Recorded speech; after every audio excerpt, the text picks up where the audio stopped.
Okay, we're good. Excellent. We're live. Welcome everybody to the first session of the new year with Pathfinding Adventures. We had some delays getting started, but we are back. We are in it to win it. It is so not the drama, and so on and so forth. I'm not going to ramble on. We will simply go straight to the recap of last session, starting with Estrella. Yeah, so Estrella was sitting in the tavern, just minding her business, drinking a beer, when a strange group came in and joined her. She met Marisol first. They talked a little bit, and Estrella, having a job to find people pillaging the village around, asked if she could join them since their interest seems to align. So as soon as they decided that, yeah, Estrella can join, we found a green hag that tried to kill us, but we killed her. So sadly, we could not save everyone, but Marisol can tell us more about that. Yeah, so we got finally, after spending the night with the Great Bear, we decided to find civilization again. And we found Estrella hogging the best table of the tavern, so we joined her. And we found out we had a lot in common, so we joined up. And then I went to have a bath and came down later, getting told I already passed and walked out to the stables. So, yeah, the hag was all the rage. We fought her valiantly, I must say. And then there was some issues when we couldn't save everyone, and Medora can tell us more about that. I'll start off, I was in the temple with, the shrine with Aberdeen as she was paying her respect. Her and I walked into the tavern, seeing the group around this young lady, red hair, I recall, talking about certain things going on and just chit-chatting overall. Zara came in and seemed very determined that we got to leave. Medora kind of walked off to the corner and just sat back and listened. Then during the talk, they were talking about a possible hag, and Marisol come running by us, which I didn't think much. She said going to the barn. Didn't think much about that. But then Marisol came down. Question, Marisol, were you still in a towel, or were you dressed again? I was dressed again. Okay. For a minute, I was about to ask you to stop fighting just a towel on. And preacher went after the other Marisol, and all of a sudden I heard the lady sounding like Aberdeen calling me out there that she needed my help, and I'm looking at Aberdeen directly across from where I was sitting. We grabbed the glaive and we looked out, and there was, let's see, one hag, one net, and two ogres and a cave troll. And we broke into battle. We did lose the halfling stable tender, which upsetted Aberdeen a lot. So she was going to do her job, and I went to the stable to guard and help her out. Aberdeen and I chit chat a little bit, and I'll pass it over to Eodi. There's not really a lot to add. We made a new friend. We did a battle in the yard with a whole bunch of wicked creatures. I deleted a hag before she even got to do anything. It was all in all a good time, and then, one of the poor little civilians didn't make it, but, say la vie and all that. And now we'll throw it to Zara.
I was just about to mention the same thing. That was a clockwork man. He's a very curious person. He has a lot of history that is something you guys should know later on. He's not from around here. And he is very disappointed that I wasn't a clockwork person. But still, he's scientifically inclined, very curious. Pleasure to talk with. The Lisa and Horny situation. She actually left without much support at all. And she left just hours before we arrived, so we're not that far behind her. Sugar, grand total of time eloped since she left. Well, you did decide to rest overnight after being attacked around midnight. So once you get up in the morning, an estimated 15 hours. Excellent. Just keeping in mind how far behind we are. I'm done. Which also means that Edmund, once you get up in the morning, is done with the alterations to Marisol's weapons.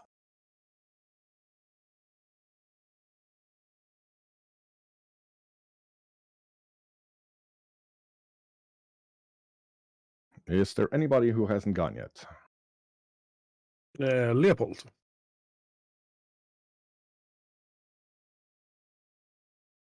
Yeah, not a lot to add. The stable girl was an extremely nice and pleasant lady, and it was very disappointing that we couldn't save her.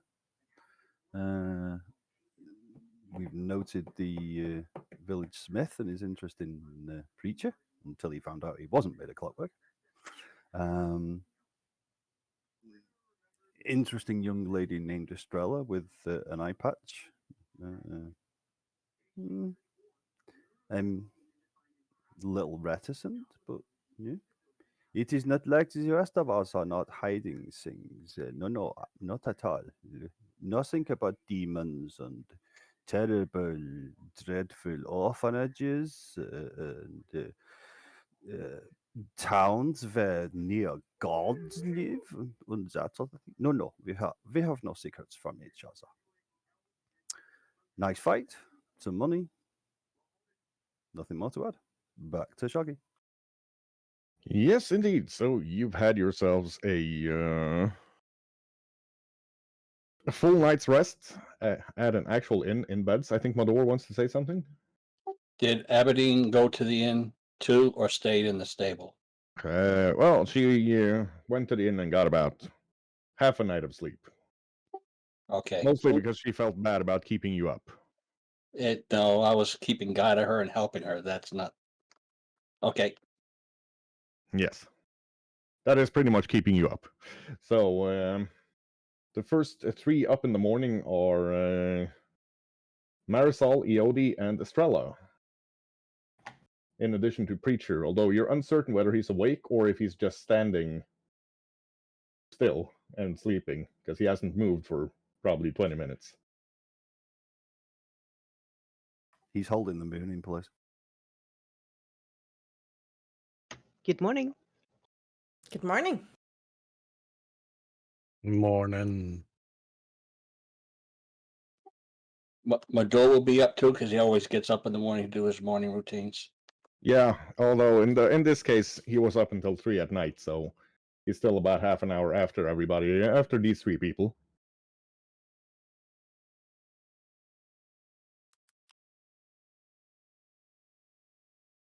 Handing Eodi a golden coin. I forgot to give you your coin for the horde deal yesterday.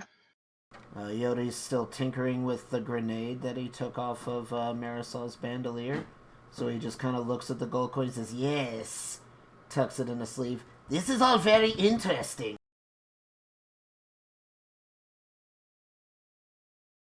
I'm a bit sad I didn't get to use them, but I had no idea what they would do. Yodi would be very careful what you throw those at.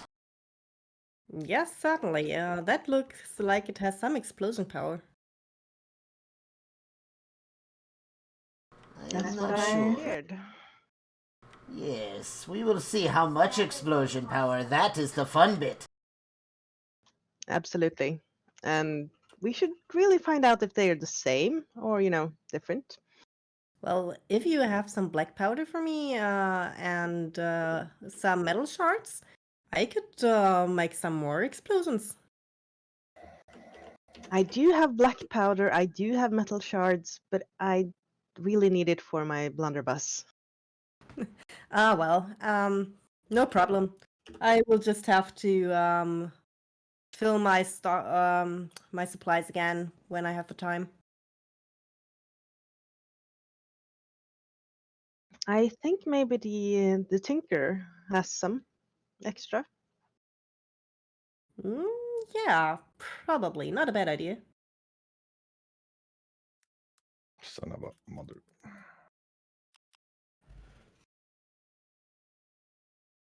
He is looking at my new rifle. I haven't fired it yet. It seems a bit too hot, really. Well, I will just join you when you go and pick it up, and I'll talk to him about it. And yeah, I would really like to craft a bit. You piece of let me drop the dice where I want to drop the. Ah.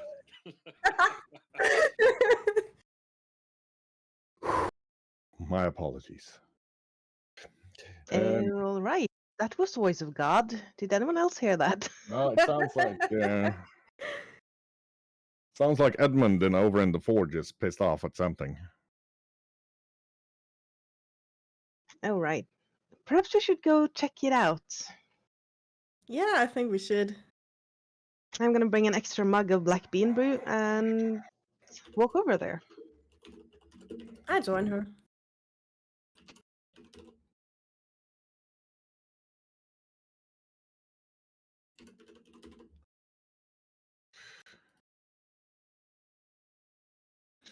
Okay, so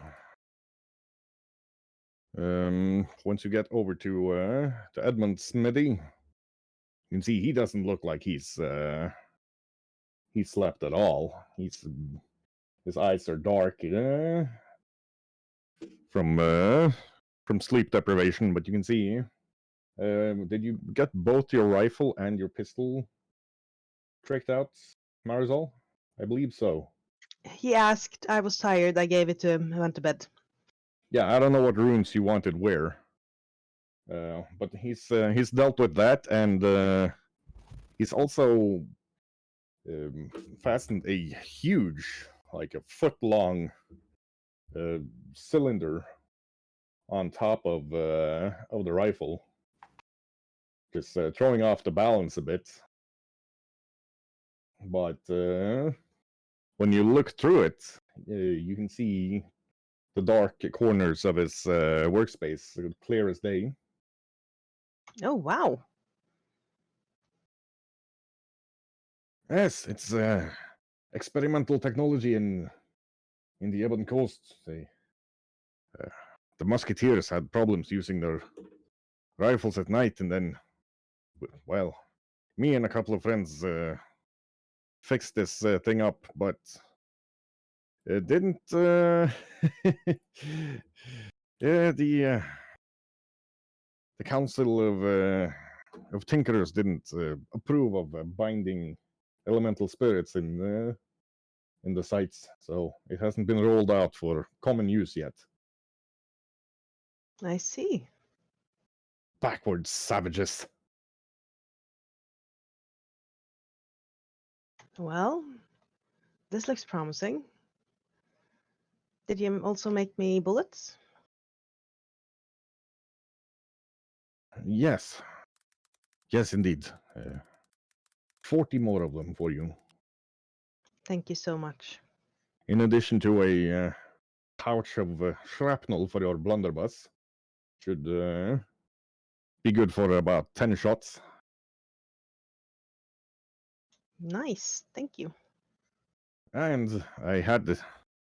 And then he gives her a little box about 2 fingers long with 8 silver bullets in it. Oh, Fancy. Absolutely. I don't know if you'll actually have any use from these, but there was a Penny Dreadful that was very popular in the Ebon Coast where the protagonist used silver bullets. So I thought it would be a fun challenge to make. Well, there are certain things that needs a silver hand.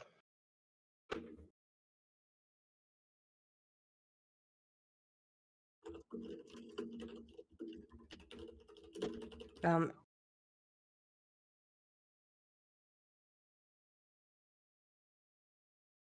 Estrella is looking to the tinkerer.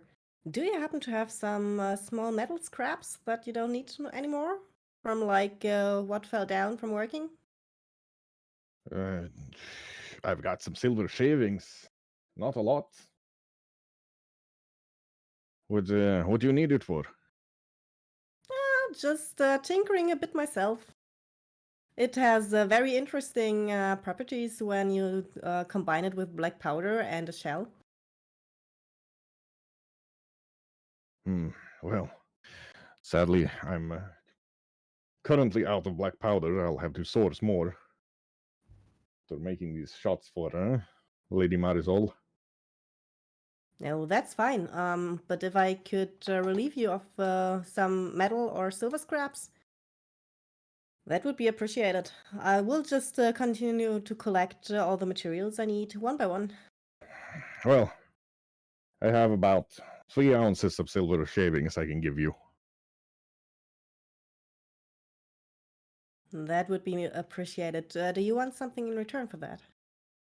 Well, you saved the lives of the village yesterday, so today you will still get the big damn hero discount, but next time you come through, I'm gonna have to get paid. She nods thankfully and takes the silver shaving.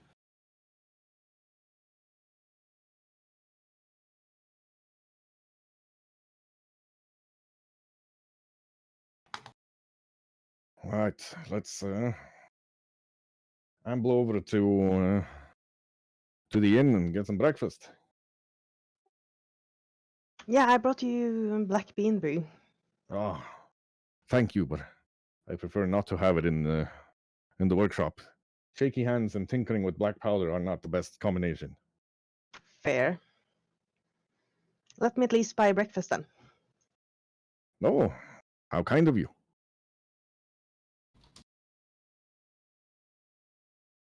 Walking back to the inn.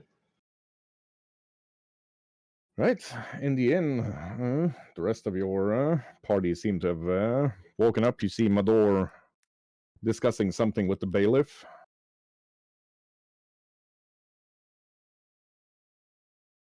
It seems he might have been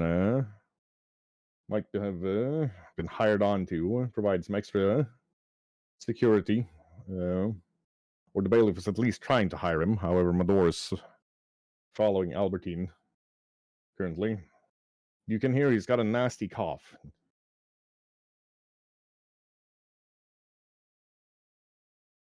Hope that's gonna go well. Could we have a full breakfast spread on one of the tables for everyone?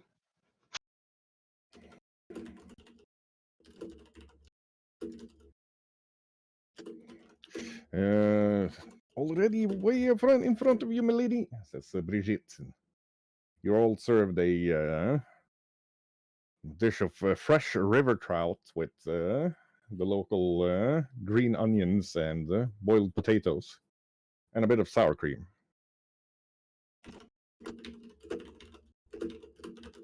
Das ist wunderbar. Thank you, Bridget.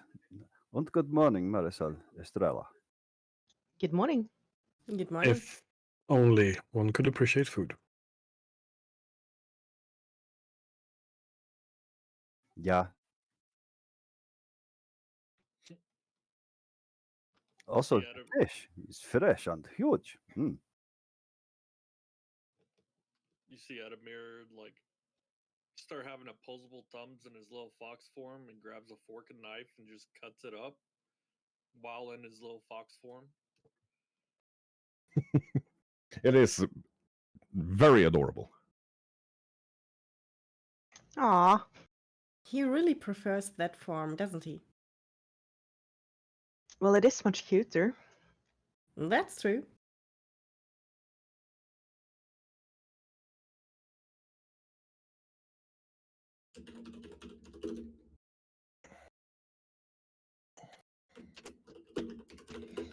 So, where are you heading? Says Brigitte. A band of what are you anyway? Mercenaries, knights errant? Little bit of A, little Adventures. bit of B. Ah, well, best of luck to you going forwards. You've read Riksensantovit's hag problem.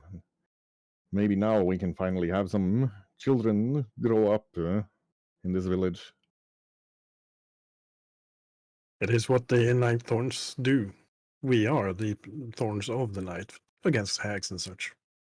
Yeah, that is a very happy thought, and I hope you have many children around the village soon. We Ah. do. We like to help.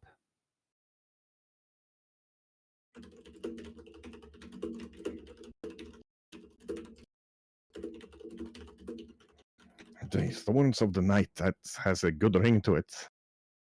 When I was young, I read a series of adventurous books about Blackwing Le Canard. He also had many good sayings about being the terror in the night. We try to only be a terror to those who deserve it. There are far too many things in the night that believe it belongs to them. It's time to take a little bit away from them as well. Yes, indeed. Now, I must ask, where are you headed? I hear many rumors standing behind the bar every day. If there's any information I have that can help you, I would be glad to share it. We have a few options on where to go next, but that troublemaker that was ahead of us is definitely something we are interested in. Well, I'd say you have two choices. Then the direction she took off into the wood would take her to the village of Montmirach. It's about 1.5 days from here on by the road, or a day on foot going through the wilderness. What do you know that particular town, city, village? Montmirach, it's not big. It does have an inn. I don't think it has any other name than the Montmirach Inn, to be honest. But it's up into the mountains, not far up, but enough that most of the trees there are old growth.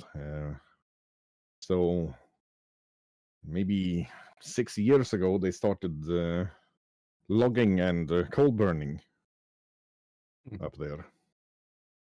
I know they were plagued by a troll last year, but a passing knight killed it.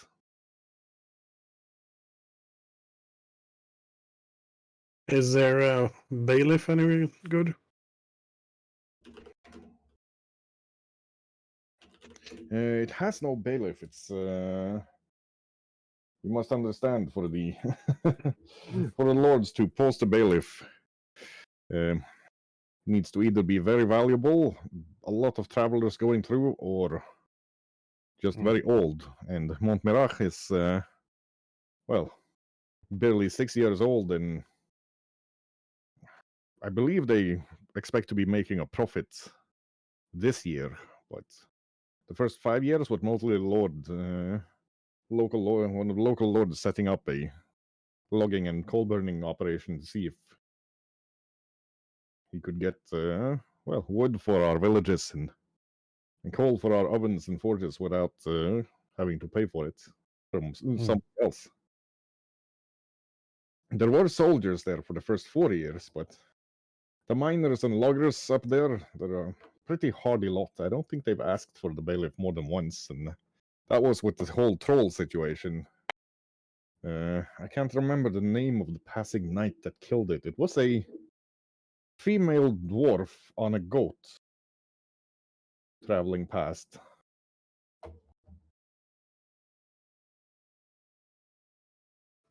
Sounds interesting, but then the dwarfs like the gods. A knight of the tyrant lord, I believe.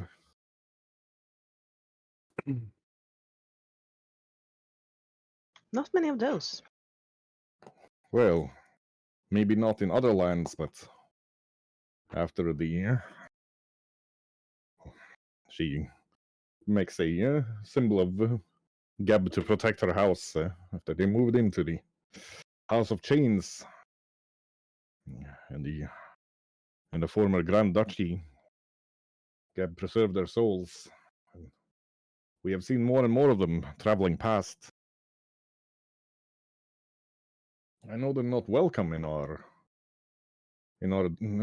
province, but as long as the king allows them free travel, whether or not they are welcome, well, it won't really do much, will it? You mentioned a second option of travel points of interest. You'll have to refresh my memory, sir. Did I? I believe you said, I believe you said either Montmirach or another place. Well, Montmirach is in the direct route there. There is another village, Ronsartbeck. Weird people came here. It's actually sort of a strange village. It's not beholden to the local lord as such, but they rent the land from him, and inside of the village itself, they follow the rules of the village and have their own. I think they call them police or something like that. It's an Ebon Coast thing. No bailiffs or sheriffs or anything. Just someone schmuck that's elected by the miners to be their lawkeeper.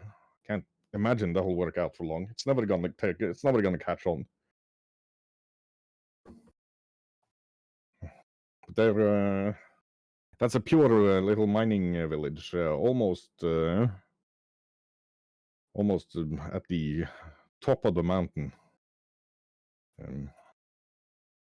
I don't know what they mine. It's not talked about. They don't travel much, and when they travel through here, they only eat and talk about going home to the Ebon Coast, where they don't have to wear warm clothing and can drink. Well, they have strange names for their drinks. Pleasant enough people, don't often cause trouble, but they're not from here. They destroy all of the food we make by putting some sort of red flakes on it that makes it taste like fire. That sounds delicious. Speaking of food, would you mind refreshing our travel rations as well? So we are up to scratch with about 2 weeks worth. I can do that. You should look at getting the one of your kind traveled through here with one of the king's messengers. I didn't catch his name, but he was regal looking, moved with confidence. We spoke at length into the evening. He said that he hadn't been able to enjoy food, but he found somebody in the capital that had given him the ability to eat and enjoy flavors and drink. That sounds very interesting. I might look that person up. If you ever see A traveler like you with the king's emblem etched into his shoulder, painted or lacquered, I think he was, in purple and gold. I know of this one. I've been trying to reach him or speak to him before. You Well, think that is the king's champion that we heard about? Without a doubt. It does seem very likely. Is... Do you know which direction this being went in? oh, this was last year, good sir. But if I'm not wrong, I would assume a being of that stature would be in Crac de Chevalier or one of the duchies. Hmm. We know where he is currently, or at least where he will be. Eventually. It might be better to intercept him on his way. Save Yeah. traveling the whole way to Crac de Chevalier. But we will see. Just be careful on your travels, I've heard. Many villages and travelers have been having trouble with orcs. Even rumors of them setting up camps in abandoned places far from civilization. Can't say I've ever heard of anything like it before, bringing their young and their women folk as well, and seems more like an invasion than just raiding this winter. When they are attacking travelers, could they be the group attacking the villages? Well, I know some of them have attacked villages. I don't know any more detail. Not impossible. Well, that would be the bunch I am after. The trouble with the orcs is they base their worth on their abilities in combat. So they have no other way to establish who is better than who or what their stature is than to fight people. And that generally means us. But there is a difference between attacking someone who can protect themselves and an undefended village. That's very true. This is true to us, but the orcs, they make no distinction between combatants and non-combatants. To them, everyone is a combatant.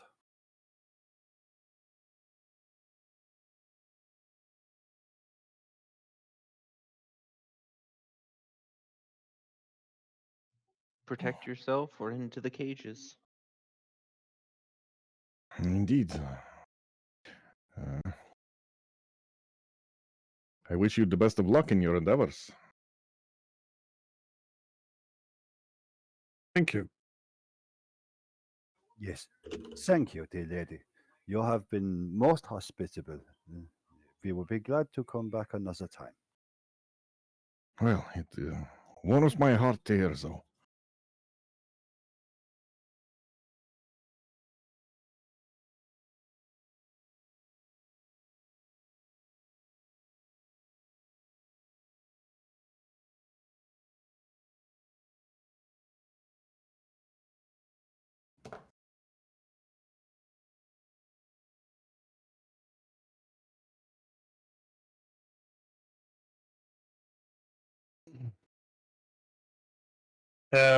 Well, when Bruce has left the immediate vicinity of the table, I look around a little bit and ask the open question: do we pursue, or do we do alternative plan?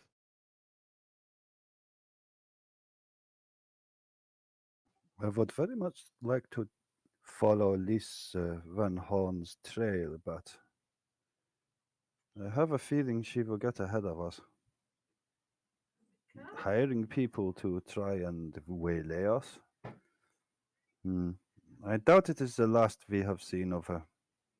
We will never catch up with Lise in a group following the roads. I think you are right, Treacher. I think we should get to Albertine, to her destination, reasonably quickly, and be ready for her to pop up again. What is your destination, if I may ask? I mean, it seems like I will be tagging along for a while. Shogi, taking out the map a little bit and looking at it, our route to the destination for Albertine, will it take us past either of these villages? If you follow the road, it will take you past both of these villages, as they're Alright. on the road winding up the mountain. All right, so we're gonna pass anyway. Check. Then I explained to Esther that we are taking our friend here to a monastery, where she will begin her next set of training.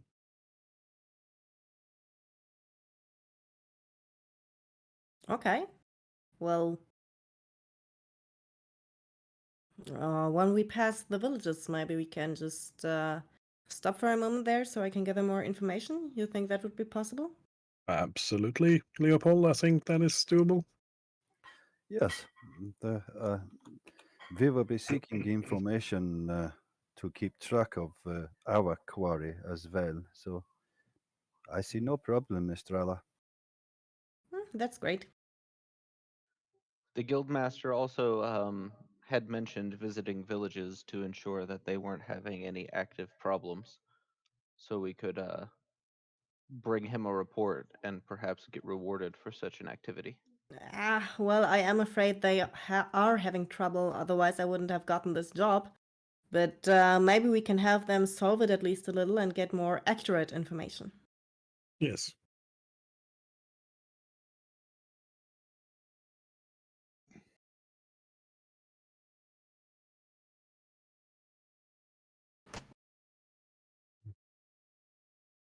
It is always better to get a feel for what we expect from the locals on the ground.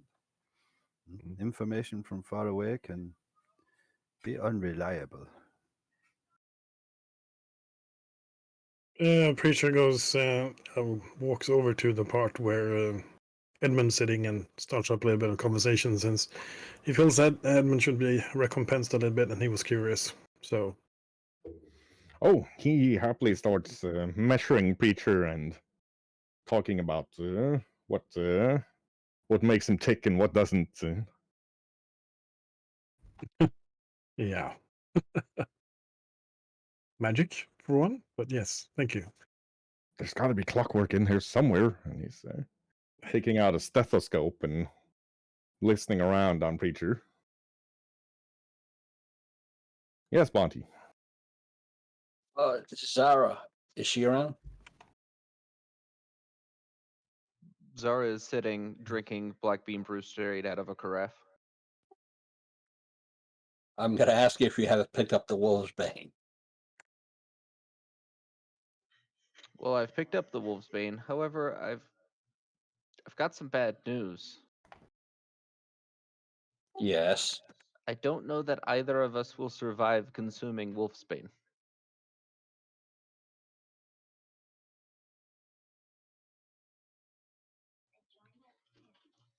Agony probably more akin to that Etten feeding you the entire Great Club all at once. And then pulling it back out. Steady on. So we're doomed no matter which way we look right now. Doomed is such a strong word. Okay, let me rephrase it. We So might we're want not to in a purchase good some position. shackles, just in case things go awry before we can find ourselves a high-level cleric. Maybe at this abbey they do have them there. That would be our best hope. Maybe we should expediently get there.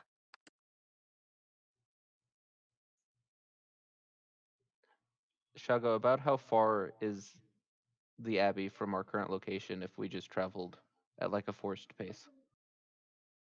If you travel at a forced pace, maybe getting something like 4 hours of sleep per night, for the next 2 nights. You should be able to reach the abbey with about half a day to spare until the full moon comes up.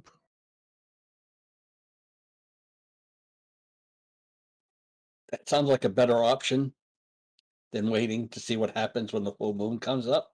But again, I'm not the leader.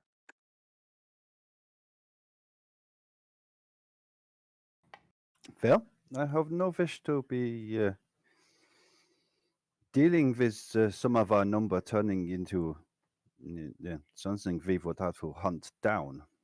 So, yeah. You just shackle us to trees before we turn, and then stay away until we go back to normal. I'm sure it'd be fine. Uh-huh. I do not see the problem. We already have one furry in the group. Yeah, but that one doesn't want to kill you.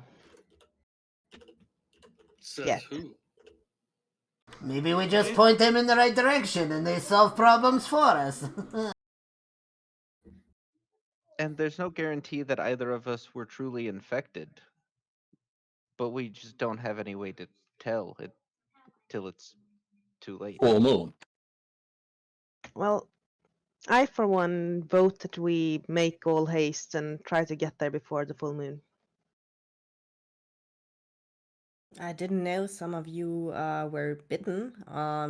But yeah, in that case, of course, investigation of the villages can wait.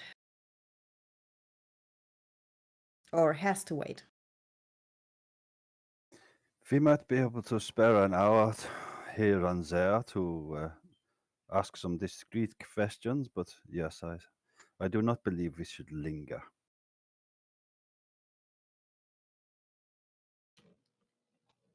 Hey Shago, if I cast that, how much faster would it let us get there? That would definitely speed up your journey. Especially as because you're traveling in the mountains in winter. I'm gonna say you can probably cut another 10 hours of your travel time.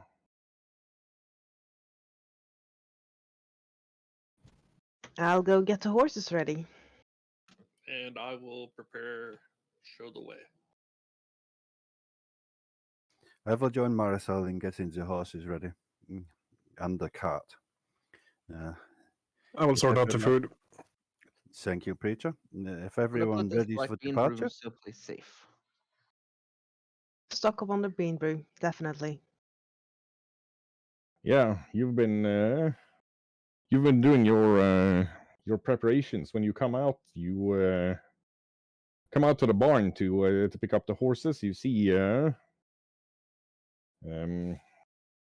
Edmund and Bruno, the bailiff, kind of high-fiving each other and slapping each other on the shoulder and like, yeah, did it in record time.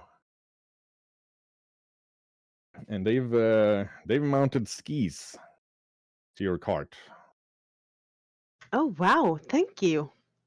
yeah, this is extremely useful. Thank you. Well, can't have you turning into werewolves right just after we got rid of the hags, can we? I have no intention of letting my fellows turn into werewolves, but thank you very much. I am glad we could get rid of that hag for you. Perhaps our friend approves of that he had done.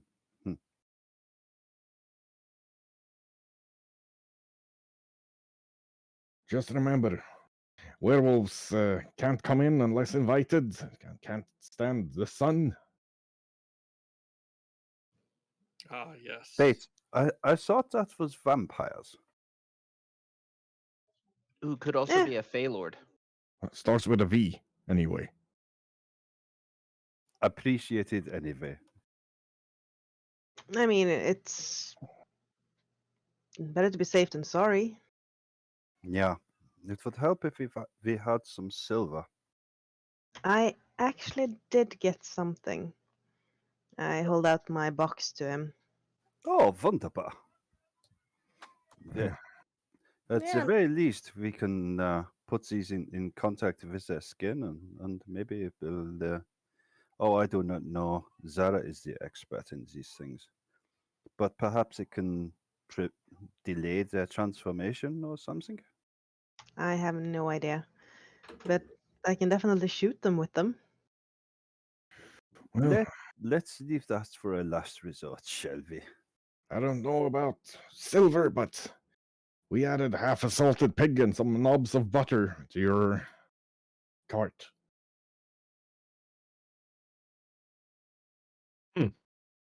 Extra rations are always gratefully received. Thank you.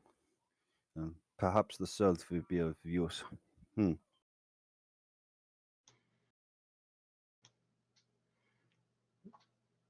I pat Billy on the flank and hand him some carrots I've been saving. Hmm. Not a bad call. When Preacher comes out, he makes sure that the bacon carcass is kept separate from the other carcass.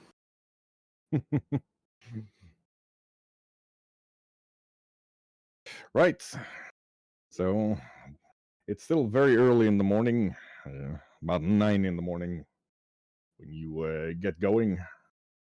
Looks like, yes. Sorry, I'm also going to cast non-detection on Albertine. Oh. She looks at Edemir. What is this?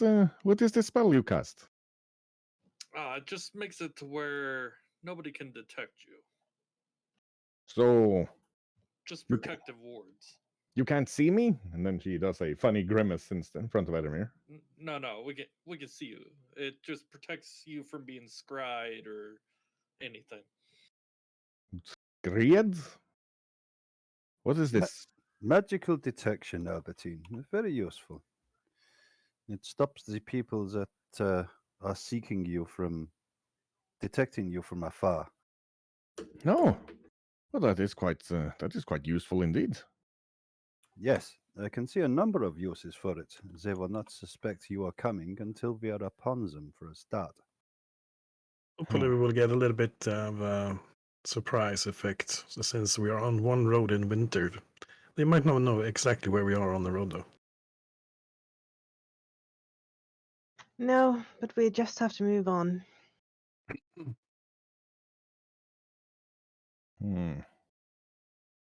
You are making excellent time, even though you're traveling through wilderness, as Edemir seems to have an almost magical sense of where the fastest way to go is.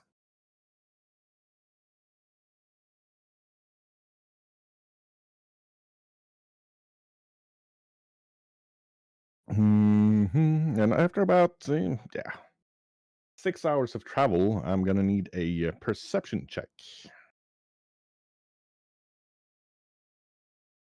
From all of us? I will say yes.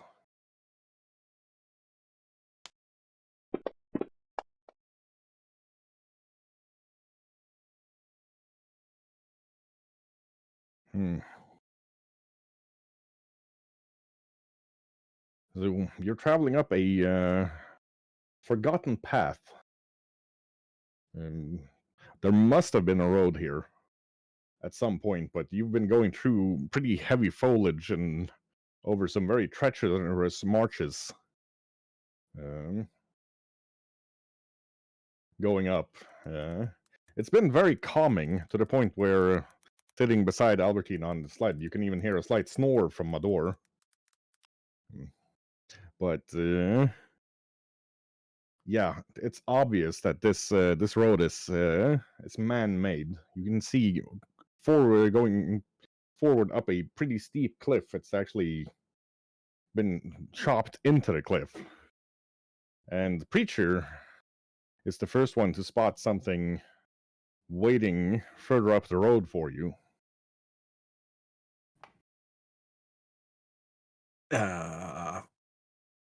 Is it aware that I have spotted it? It's crouching behind a big pile of snow, but it popped up for a moment to have a look. You don't know whether or not it's aware that you've spotted it. Then I half turn and say over my shoulder, ambush, rock, cyclops. I'll take the way around. Don't worry, I'll be there. And I stop the caravan and pretend to look at something about the horses. Very well. And I try to hide. Yeah, Estrella's just disappeared. She's left you to fight on your own. She said she would be back. That's good enough for me. I am gonna use my fancy new scope and take a look at them. Yep. Definitely two cyclopes further up the path. Now that you're aiming your rifle with the scope at them, you can see them readying some very large crossbows. So there's two of them, and they are about to shoot us with something that looks more like ballista than crossbows. We should probably get to that cliff face then where they can't shoot us. Yeah, Agreed. as close as we can, please. Oh, on to the initiatives. First one off the bat's actually Leopold.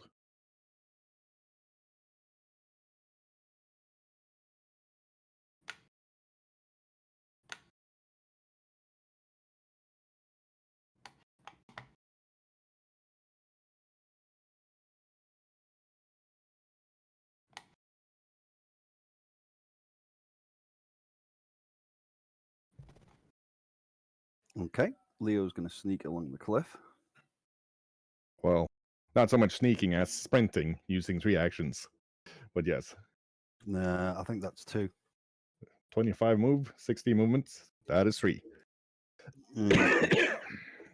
Can I punt it the remaining 15? Thank you. There we are. So Leopold sprints up into cover. And next one is Marisol. I am gonna follow Leopold up the slope there.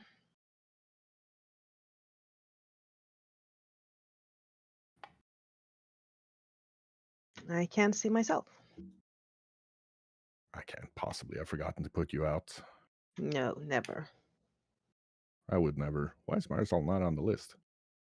Mm. That's some pretty good stealth there, Marisol. Oak of something something. Yeet. Marisol sprints up behind Leopold. And next out are actually the Cyclopes. Let's see. What? That is 1 range increment, but he's going to fire his crossbow at Albertine. And misses. Then spends his next turn reloading. And the other Cyclops also shoots at Albertine. And plinks off her heavy plate armor again and spends its turn reloading. Ah, there we are. Give me just a second. Dum dum dum dum dum dum. Oh, that is a long bomb.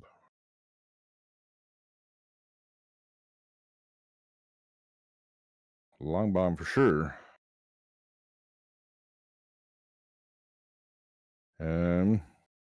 Out of the just falling out of the air, you can't really see where they're coming from currently.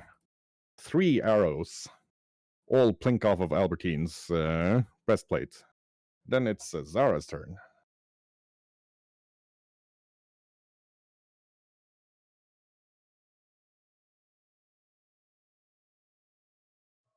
How tall are these cliff slopes? I'm gonna say roughly 20 feet. Depending on where you're with them. You can just use the measuring tool to see how tall they are.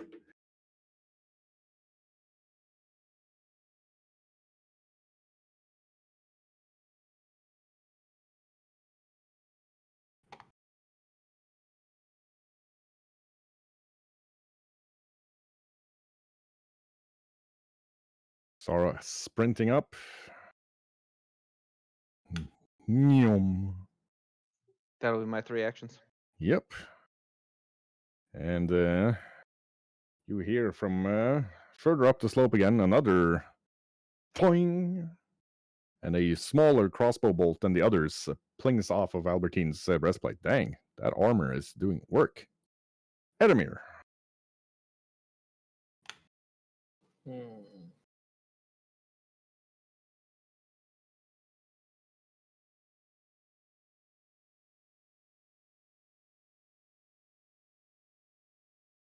Going to move there. Mhm.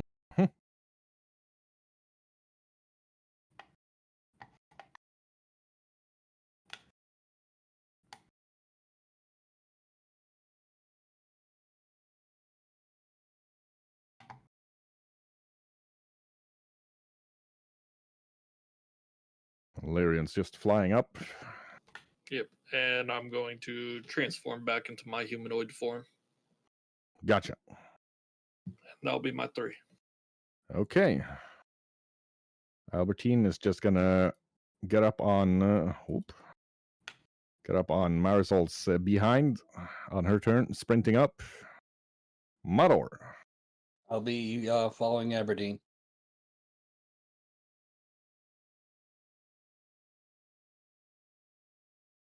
Which is actually 2 moves for me. Gotcha. Estrella.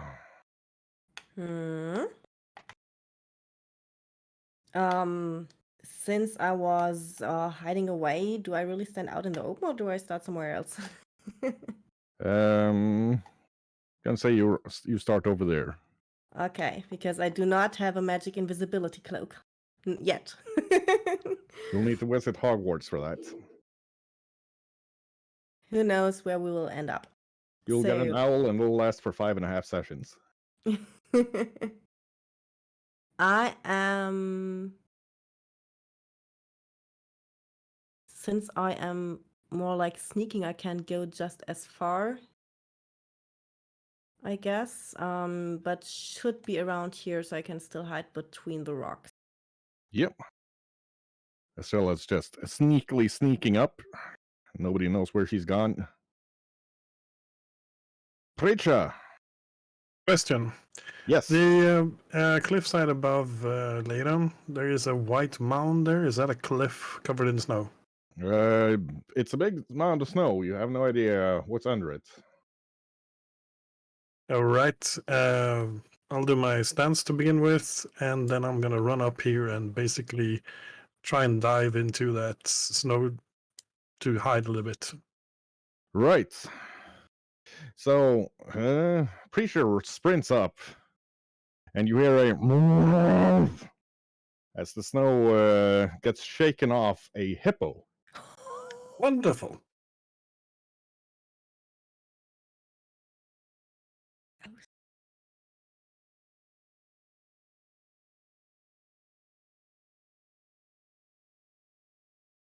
And that takes us to Yodi. Up sprung. Ah, yes, the ever common snow hippo. All right, I will look around. Yeah.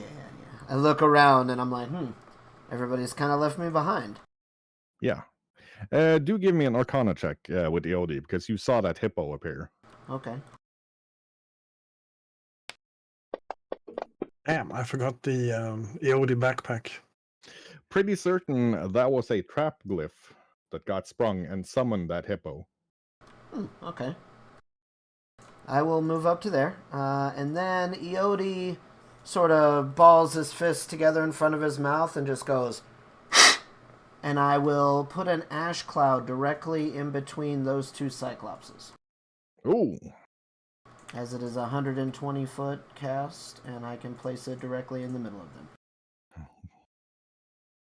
Gotcha. I don't know if you remember what that does, but take 2d4 damage at the start of your turn, then you got to make a roll to see if you're dazzled or blinded or both, etc. Yeah, I was about to say you're gonna have to run me through it again once we get to the Cyclops' turn. Yeah, it's just a fortitude save on each of their turns, and they take the 2d4 guaranteed. Gotcha. And that's my turn. It's actually the hippo's turn. so it is going to go chomp Preacher, who by the skin of his teeth manages to dodge away. Then it is going to try to stomp him. And again, Preacher's agility saves him from being stomped by the hippo. Taking us around to Leopold. Well, Leo commands Cherek to move. Let's see. I think he's. Hold on. Yeah, 35.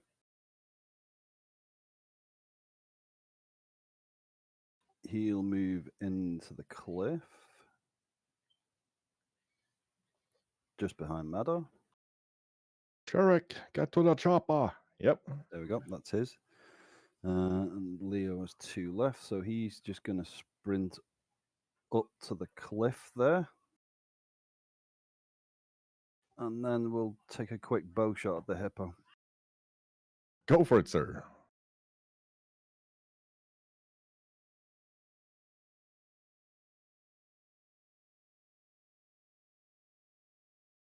Let us see. That is a hit. Plus precision. There we go. Where are you getting precision from currently?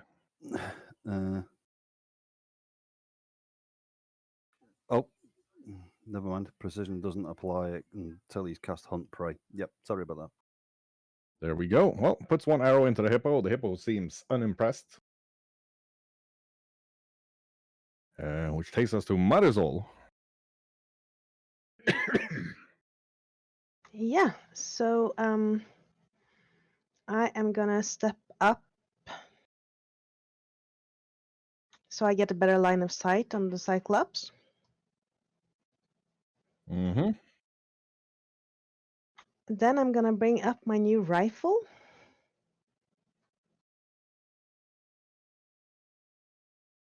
Yeah, you have about 5 feet of cliffside in front of you there, so you're just following good infantry doctrine and shooting from cover. Yes.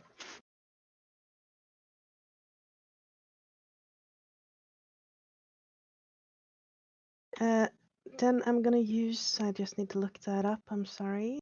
Marisol actually passed basic and got her marksmanship badge before she could join the adventuring party. Let's see, what is her intelligence stats? Nah, sorry. Our training told us to get out of cover to shoot. 16 intelligence. They were going to send her to the Air Force. So I am gonna activate Envision Fortune. So I make a wish into the iris of the sky, yearning to strike true and then fire. Strike against the foe with the iris, rolling the attack roll twice and taking the better result. If, however, it's a failure, I will take 5 fire damage persistently as long as I hold it. Oh, let's see. Oh, yeah, that thing. You are well within range, so no minuses.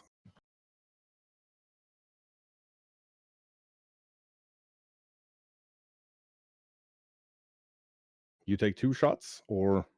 No, I take the highest one of these 2. Oh, well, then that's a critical. Yes. And I do not take fire damage myself. That gun is actually imbued with the spirit of a drill instructor, because it will set you on fire if you miss. Sounds like my type of gun for some of the people I had to train. That's actually wrong. It should be 4d12, so I haven't done my... Yeah, just roll 4d12. And we'll add the 2. Right, so that one Cyclops takes a nasty bullet wound to the shoulder. And then I'm reloading. Step out of cover to shoot? Sounds weird. Right, that Cyclops is pissed off. He can't see Albertine, but He can see Marisol, although Marisol does have half cover right now. He's still going to take a shot because she just shot him. Oh wow. Even with half cover, moving and being dodgy and all sorts of shenanigans, he does manage to hit Marisol in the shoulder for 14 damage. Ow! With that crossbow. Was that the Cyclops' turn? That was the Cyclops' turn. Yes, Roy, give me the thingamajig. He needs to take 2d4 damage and then make a fortitude save. Fortitude save he makes easily, but he does take the damage. Okay. Even if he makes it, hold on, I gotta remember what it is. So if he succeeds, then he only takes half damage. Okay, so that's going to be half out of 2d4. Is he dazed or is that on a failure? That's on a fail. Okay.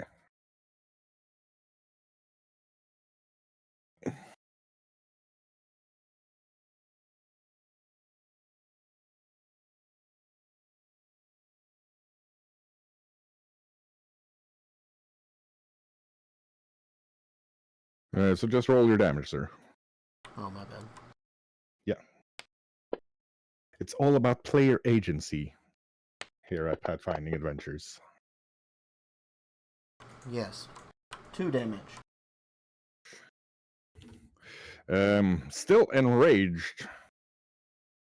He's actually gonna... Let's make an athletics check for this individual. He jumps, rolls, and ends up about here. Pulls out his great axe and is definitely heading for Marisol. He angry.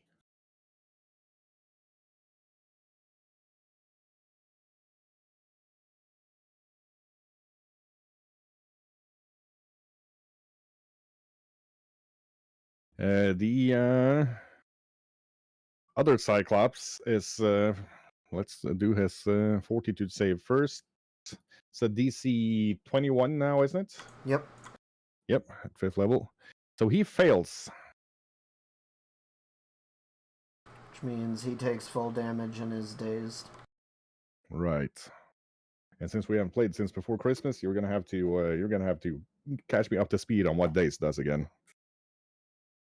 I'm the GM. I know the rules. Oh, he's dazzled. My bad for 1 round. Let me look it up. Hold on. I know all of the rules. All creatures and objects are concealed from you. Oh, that sounds unfortunate for somebody with a friggin' crossbow. Must succeed at a DC 5 flat check when targeting anything with an attack roll, spell roll, or other effect. Ah. That is not an area effect. Yeah, that. Yeah. Thanks, Tolmar. I think he just knows I have enough screens open. Roll your damage, sir. Yeah, I got you. He's gonna move out of the ash cloud, because that seems like a bad place to be right now. Also 5. The only thing he can really see is Preacher. And Preacher can kind of see some stars kind of glitter in his eye for a moment before he lands a perfect shot. That hits Preacher for 11. Piercing, if that's relevant. Not quite. One thing I miss from the old monks from first edition Pathfinder is that they actually could just automatically grab 1 arrow per turn from first level. It wasn't very powerful, but it was flavorful. I could have that ability if I wanted to. Okay. You don't just automatically have it anymore. No. Gotcha. And then he, let's see, he moved, shot, he's reloading his crossbow. That takes us to Zara. Zara is going to exploit vulnerability, the Cyclops that is right next to us. Go for it, sir. That is successful. The Cyclops doesn't have any clear vulnerabilities. I shall then move there.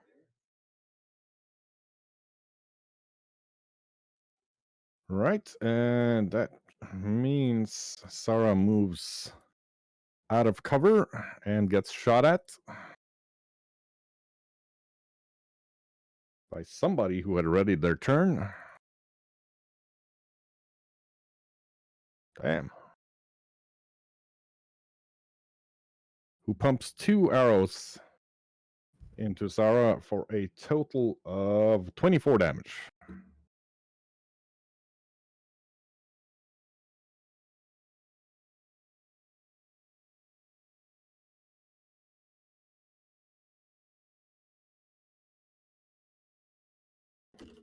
Okay, and then I shall swing at the Cyclops.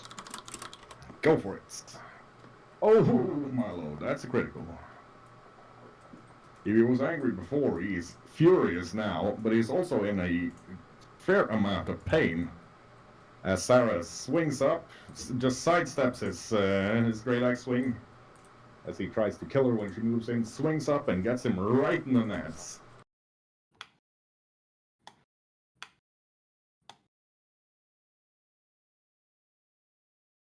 And 24 bludgeoning damage to the groin is not something anybody will ever enjoy. Unless they're into that sort of thing. There's an additional damage on that. I just have to look it up real quick. That's fine. Far be it from me to criticize you for looking up rules.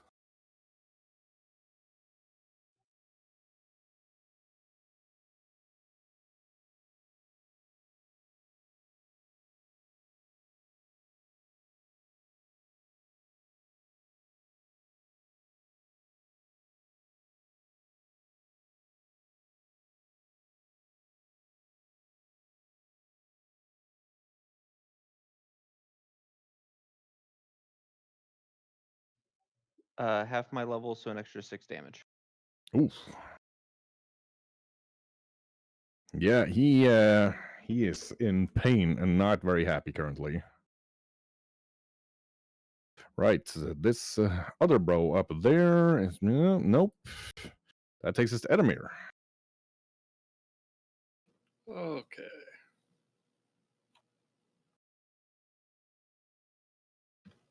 Gonna have Lyrian move there, and I'm gonna command him to attack. Yep, as Lyrian moves up, you hear the twang of a crossbow. Ooh, it's actually a critical hit. Hitting Lyrian for a total of 20 piercing damage. Ow.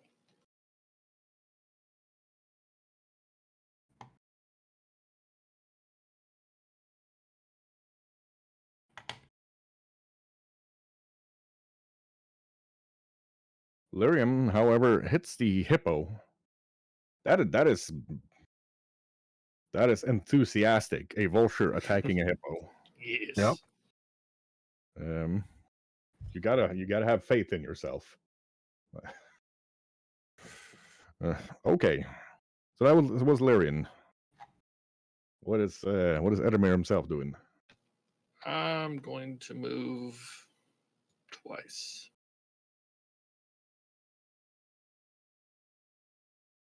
Gotcha. Up And behind that'll be it. Marisol. Right. Albertine, Ra, and so on, runs up next to Zara and takes a swing at that Cyclops with her bastard sword, held two-handed.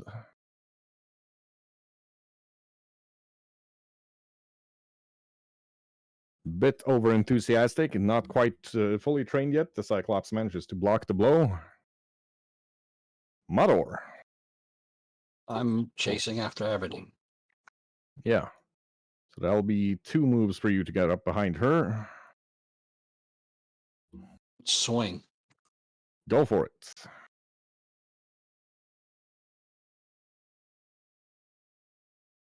Oh boy, that's a critical.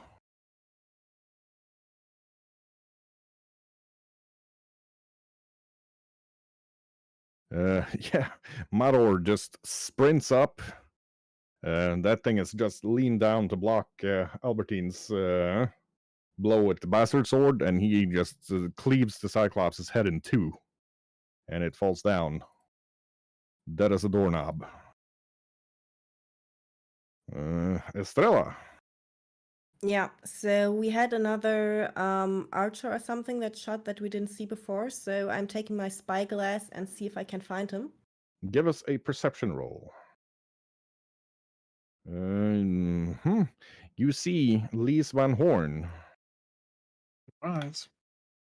And also a hobgoblin with a longbow further up. Okay. I'm going to move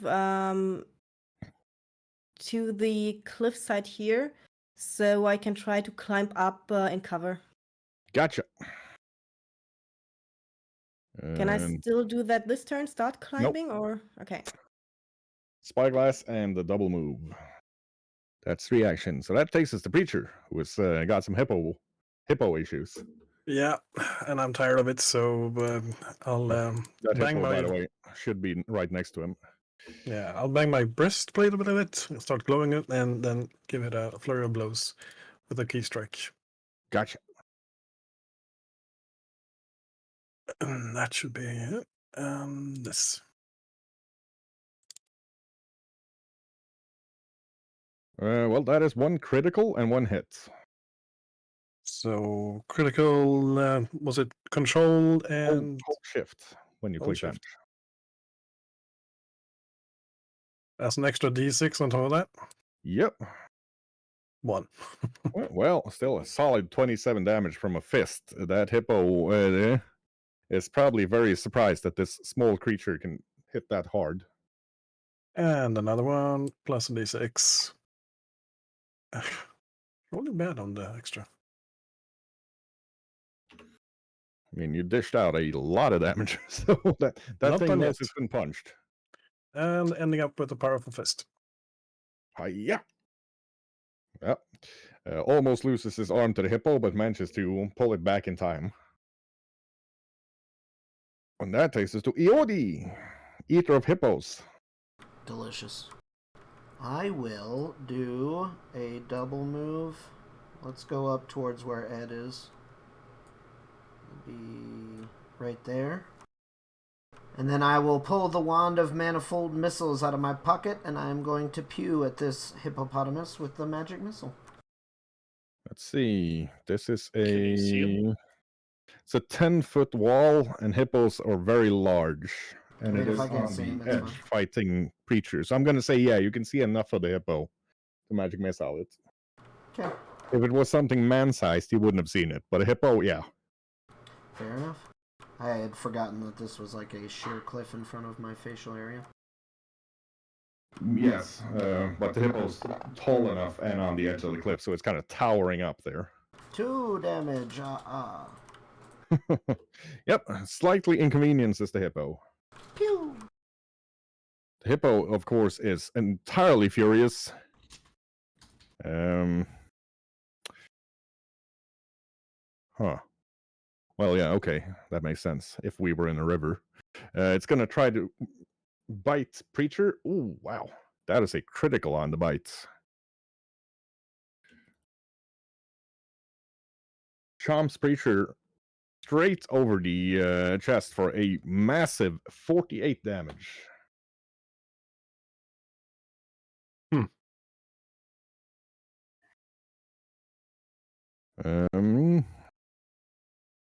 You can hear Preacher's body kind of screeching and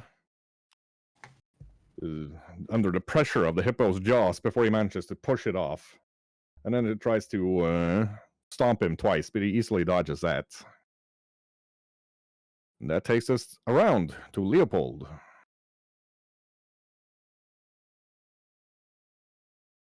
Okay.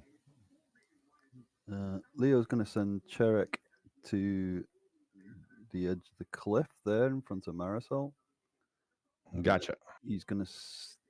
No, he's actually not going to move. He's going to stay put for the time being and hunt prey on the hippo. Okay. And that leaves him with one action, unless I'm wrong. No, I don't believe you are. And oh God, really? Ooh. Roll your damage, sir. And roll a d50. Under 50, you hit Preacher. Over 50, you hit Larian. Okay. Or a d100, I mean.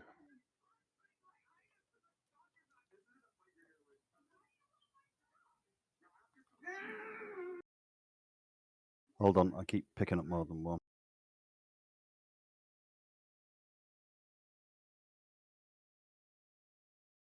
There we are. I So don't know that's why it keeps picking two up. 8 damage to Larian as the arrow hits him.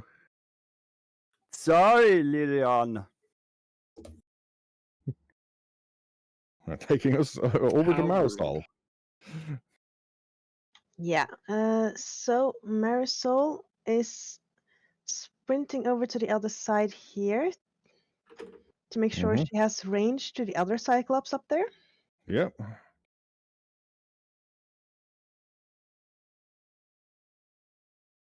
Excuse me? What's she gonna do after she has range to the Cyclops? Then she'll shoulder her rifle and shoot. Thank you. Sorry, I forgot to press my push to talk. Yeah. Yes, I could hear you talking, but I don't think anybody else could. That is a hit. Ooh. For minimum damage. I love that. Seems there was no actual bullet loaded in that shot, but the wad hits the Cyclops in the ear and gives it a nasty bruise. I'm gonna reload. And remember the bullet this time. Yeah. The Cyclops, does it still need to roll against the Ash Cloud effect after moving out of it? He's still in it. Oh shit. Well then.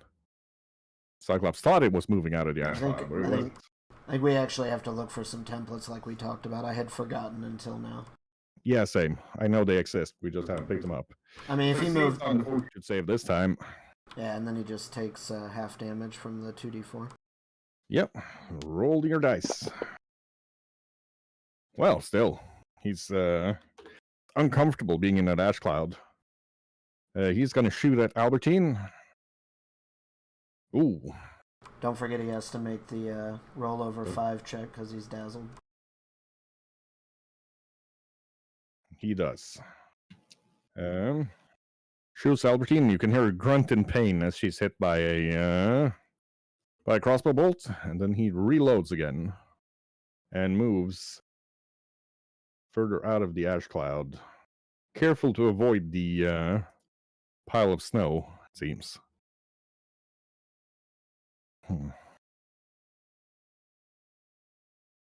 See, Van Horn is gonna shoot at Albertine. You now know it's her shooting from up there. That is 1 hit. I didn't tell the others.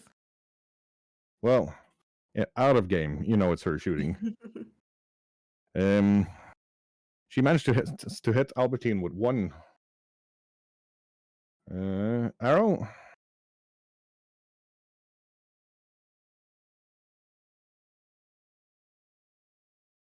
And then you hear one of her arrows is caught by the wind and hits one of the snow drifts up on the ledge over you, and you can hear a poof, but you don't see what's happening up there. Takes us to Zara.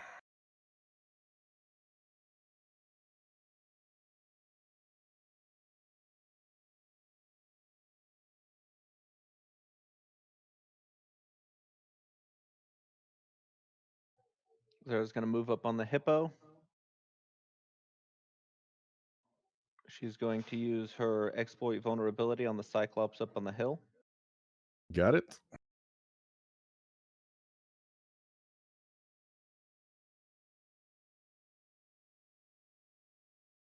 Can't really get a hold of what that Cyclops' weakness would be. And then I'm gonna swing at the hippo. That's it. Zara smacks that hippo for big damage numbers. That takes us to this individual. He's going to shoot at Albertine with his X-bow. Then he's going to reload. That takes us to Edamir.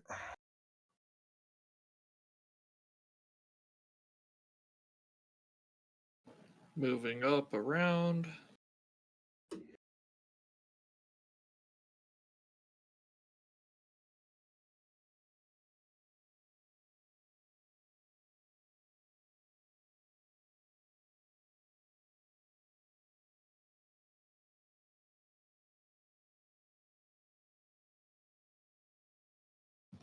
And I'll end there with 2 moves, and I will use a move to command and have Leering attack twice. Moving up there. Everybody wave and say hi to Grumbles the Dwarf. That's rating with 136 viewers. Hello. Oh, good lord. Hello. Welcome. Welcome. Hi. Welcome, Grumbles. Welcome, all people. Good vibes to you all. Here's the first attack. Let's see. The vulture again attacking the hippo. Pretty damn impressive, and it hits.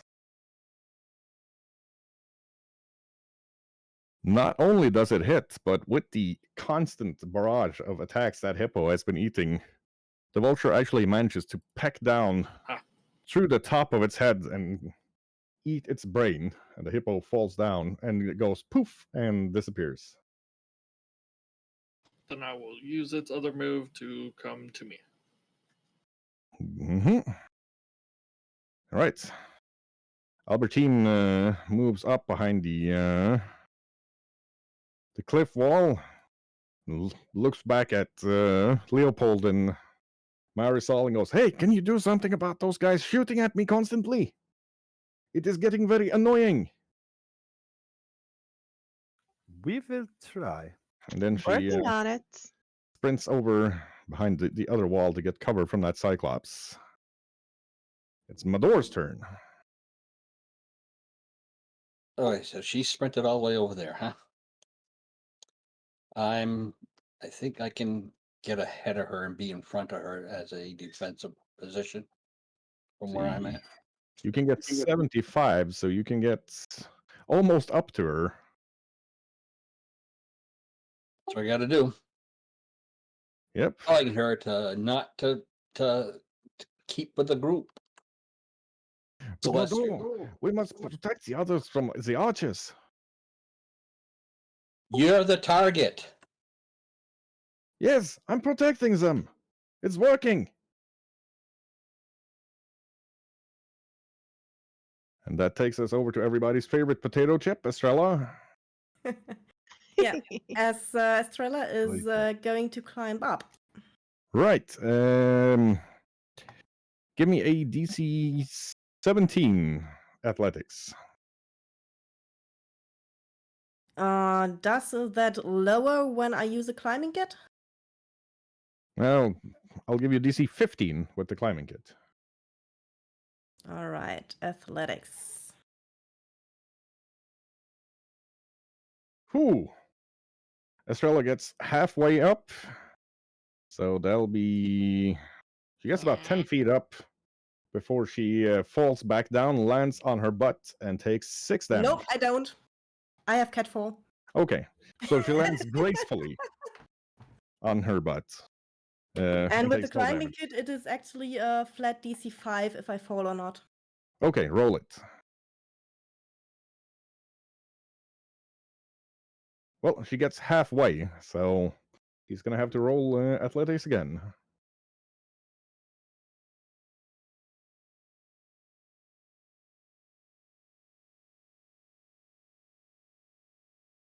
One more athletics roll from Estrella, please. Yes, sorry.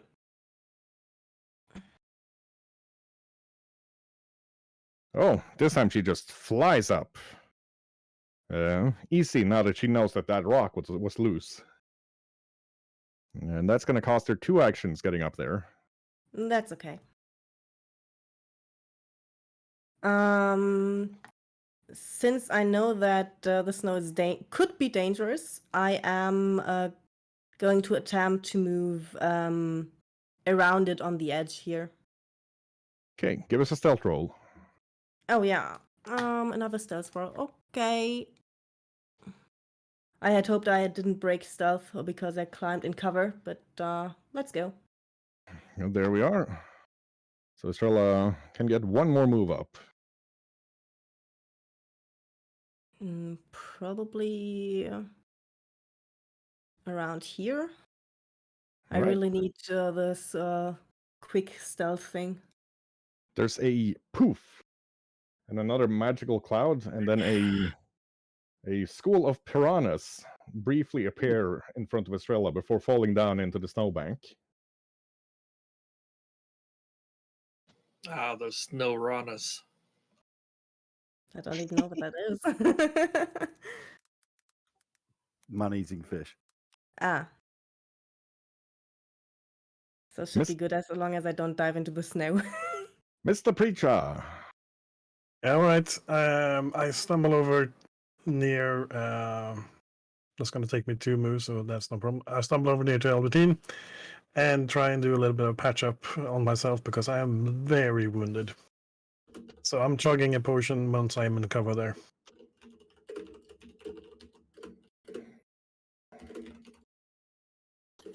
Do so, sir. Let's see now. That's 2d8 potion, I think. Yeah, 2d8 plus 8.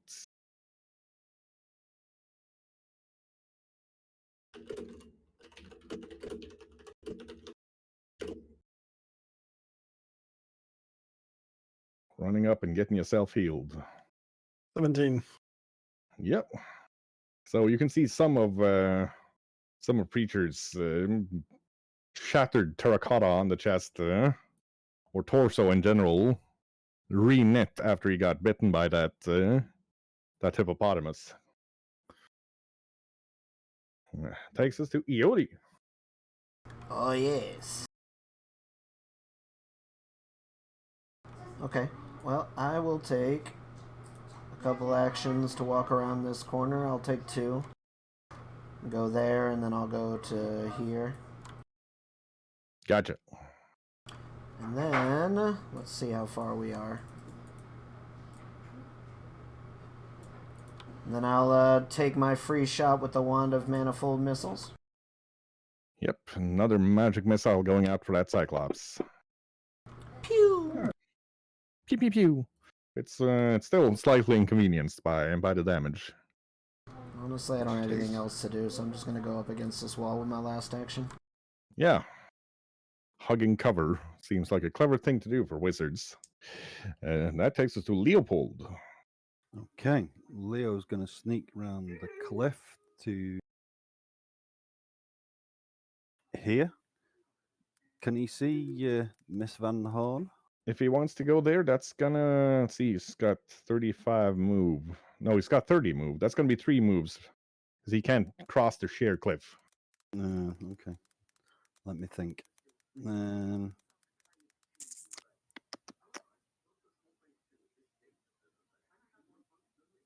Where can he get to in 2 moves? Here? See, and then 30... You can get pretty much almost into this exact spot, just not going around. Okay. Or going around, just not in a straight line. Please remember to remove your range ruler once you've moved. I can't do that for you. Sorry. Thank you. He can see at least... yes. That's what, a 95 range. Sorry, And we've been told where she is? No, so he's going to have to make a perception roll, because the only one that's seen her is Estrella, and she hasn't told anybody.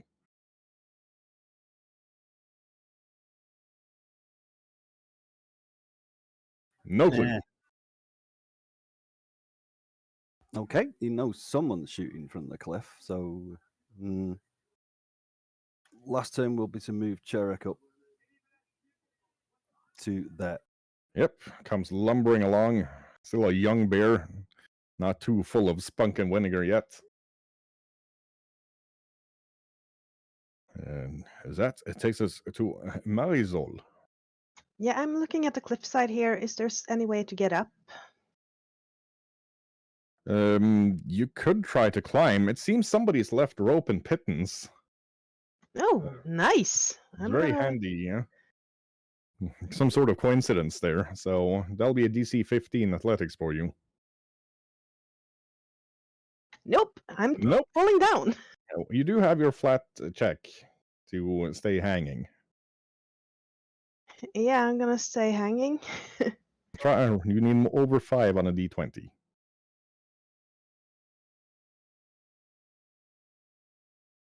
Yes. Yep, but you are in a weird position, and the next climbing roll is going to be a DC 18. No problem. Okay, so, but she does spend her full turn getting up, untangling herself from the rope that almost ended up as hangman's noose. Yikes. Well, that was my turn then. Right. I am trying to look up, but I don't know if I have time for that now. And no. That Cyclops is gonna try to move out of the ash cloud from Iori. Takes half damage this turn, so that's another 2d4, sir. Was he still in the cloud? I It's thought outside of the cloud. It went to here, Shago. Hold on. Yeah, it went to there. That's the edge of the cloud right there. Okay, yeah. He was just standing into it. Yeah, we'll get that taken care of. But he should be fine now. Yeah, he's fine now. So he's loading, and then he's taking a shot at Leopold with his heavy crossbow, and that's a critical. So the shot hits Leopold straight in his chest plate for 20. Ow!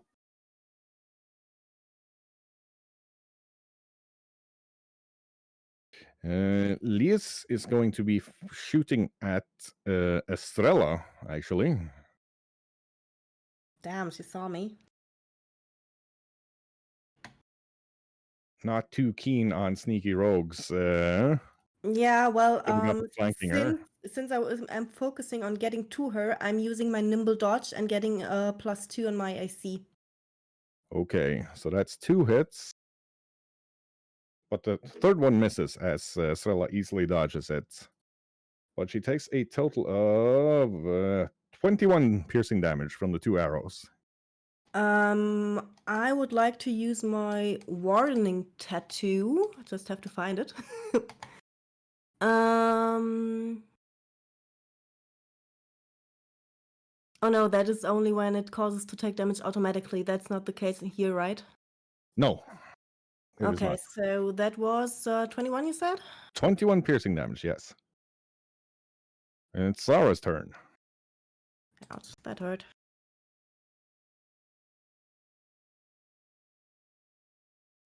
Zara's gonna run up in this little cranny right here, Okay. and then make a duplicate of herself at the top of the hill. Oh, I thought there was a 15. There's also a smoke cloud up there, or ash Yeah. cloud Right there. She can make it happen with that. up there. Sneaky thaumaturge, just kind of tricking her way up. I hate it when she does that. And that's my 3 actions. Right. The hobgoblin is going to take a shot at Zara with his crossbow. Misses. The bolt just whooshes past. That takes us to Edamir. I'm going to focus spell heal animal.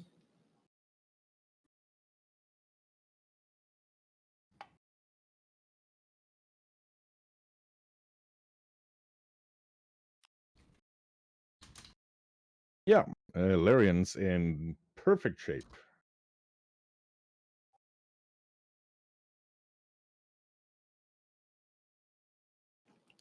Then I'm going to take a thunderstone out of my backpack, give it to Lyrian.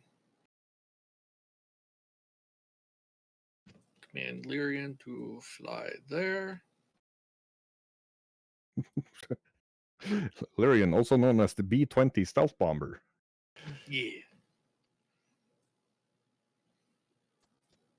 And there. Right.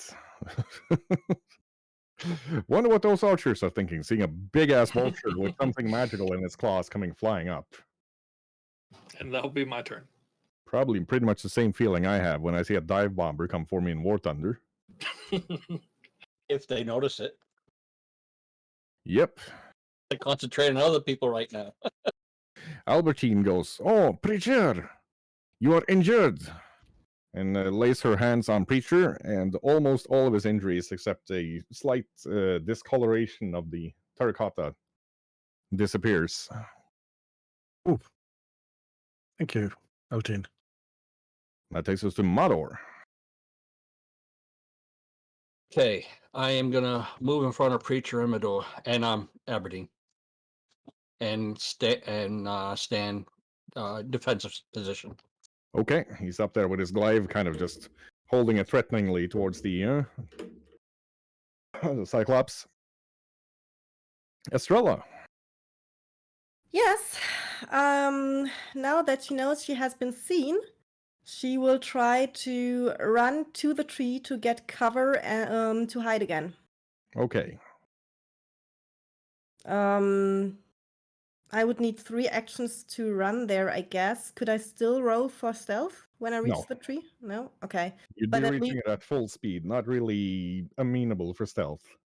okay, no problem. I will definitely hide behind the tree so that I have full cover. Yeah, That should at least help a bit. that takes us to Preacher.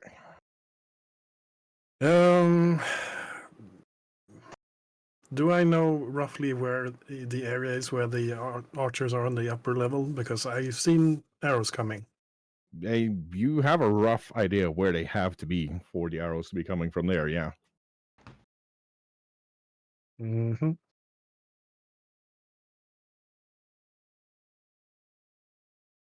Okay. Time to be a little bit insane then.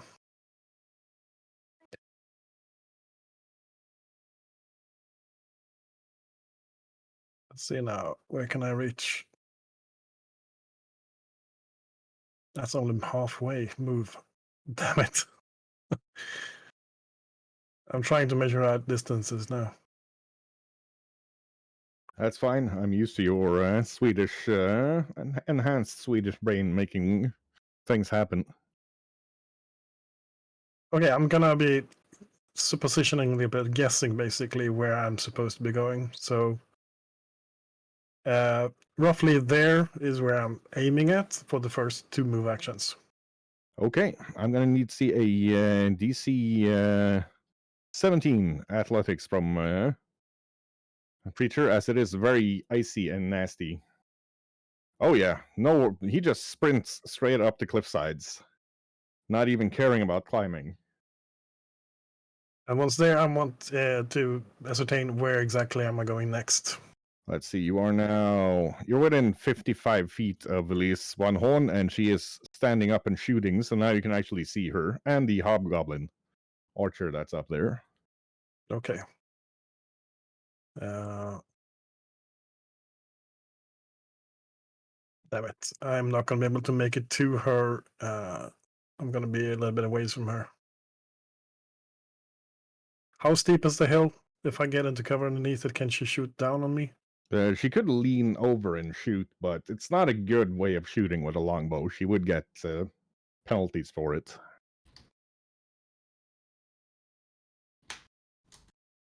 Hmm.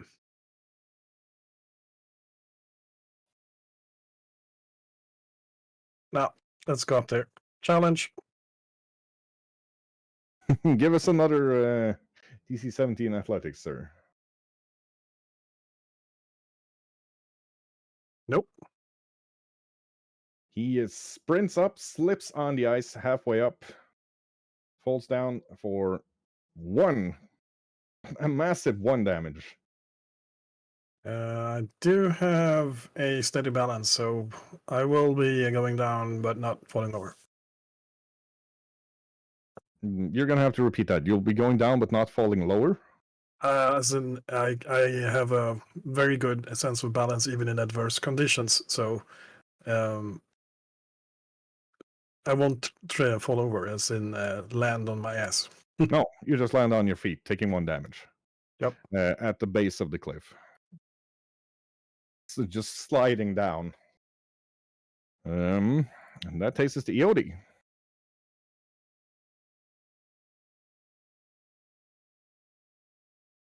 Okay, well, Eodi sees the fight starting to get out of hand a little bit, and he taps himself on the leg, and I will cast Warp Step on myself.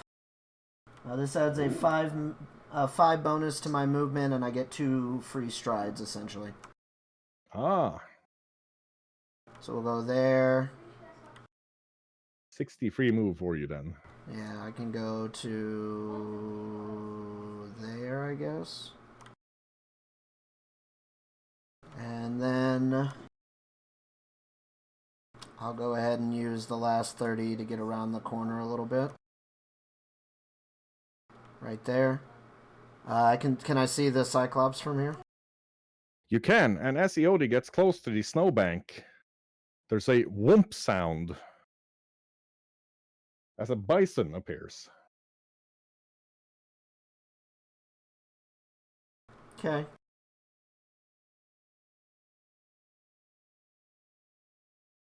That's a pretty impressive trap, dude. Don't even go anywhere near that shit. Okay, and then I'll use my perpetual magic missiles from my wand as a free damage onto the Cyclops. Go for it, sir. That would be 5. It's slowly getting worn down by the constant barrage of magic missiles. Pew! And that would be my turn. Yeah, the bison does what bison usually do. It stomps its hoof 3 times on the ground and then charges Eodi.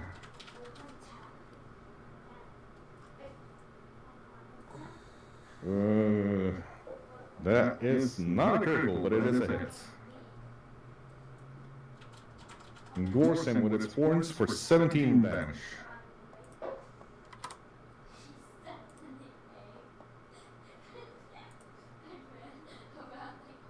And that takes us around to Leopold.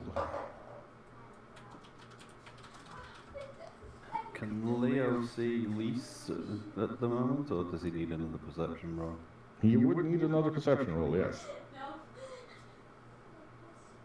Let us give it a go this time. Now he can see her. Ah, jolly good. Let's take a hunt prey on Miss Lise and see if we can hit her. Yep. So 1 for perception, 1 for hunt prey, and 1 shot, I assume.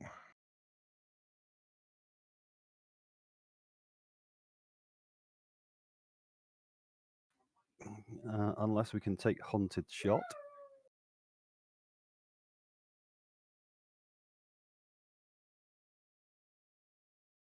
That is a hit.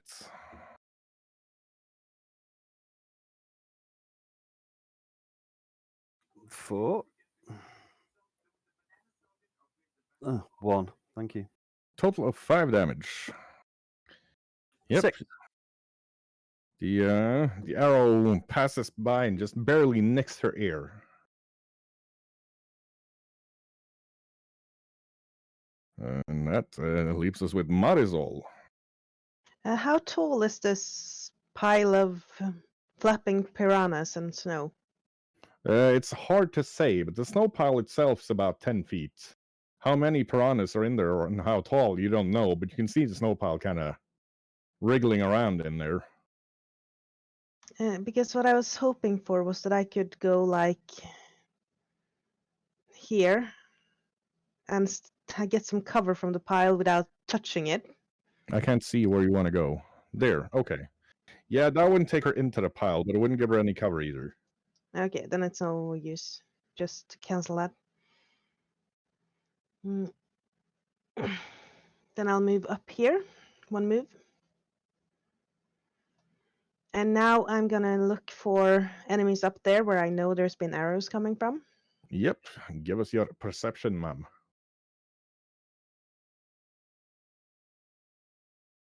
Yeah, with your scope, it's easy to see them. Probably, at least one horn would probably be hidden from most people where she is, but your scope gives you dark vision, so. And then I will shoot her.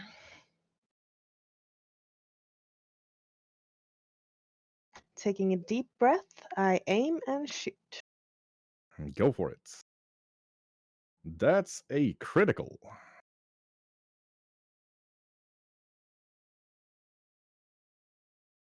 That's a lot of dice. Oof. Yeah, she definitely takes a nasty hit to the side there. And then I reload. Yep. The Cyclops. Let's see. It is actually going to be charging up to try to stop Preacher. Comes just thundering up after him. Ditto.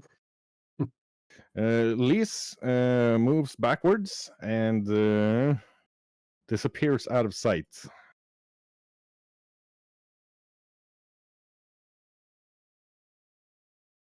That takes us to Zara.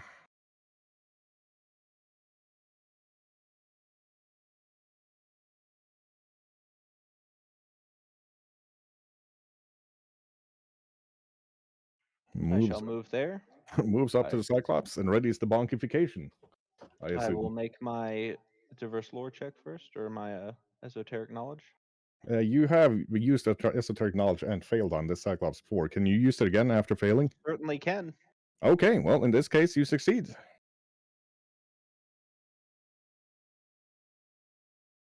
And then I will Inbonken. Ooh. It might not be good at esoteric lore, but it does block that shot. That'll be my turn. Yep, the Hobgoblin Marksman is going to take a shot at Marisol with his crossbow. Marisol, what do you got? There we are. That's a hit, but not a critical. Hits her for 12. Ow. With the crossbow. And that takes us to Edamir. I am going to 3-action move. Oh, yeah, 3-action move up to the bison. Gotcha. I'm gonna talk to the bison. Be like, hey, I know you're scared. It's fine. I got some sunflower seeds. Want some sunflower seeds? Bison loves sunflower seeds. Albertine They goes. just try to calm it. Yeah, you'll get to roll animal handling on your next turn because you use 3 actions to get up there. And Lyrian's free action. Which, where did the guy go? Shoot.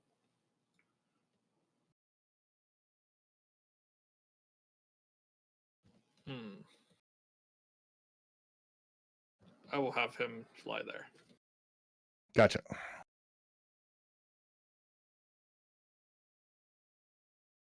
And that'll be it. Okay, Albertine goes, Yodi, no! And then she sprints up and lays hands on Yodi, heals him for 30 damage.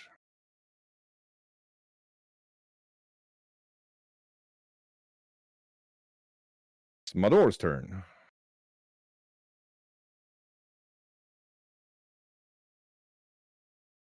I don't know what enemy is trying to do, correct?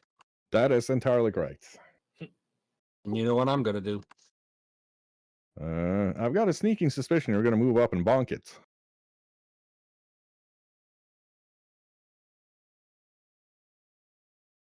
See if you actually hit it. 19 should be. Nope, that is actually not enough to get through the heavy coat of the bison. He hits it, but can't penetrate.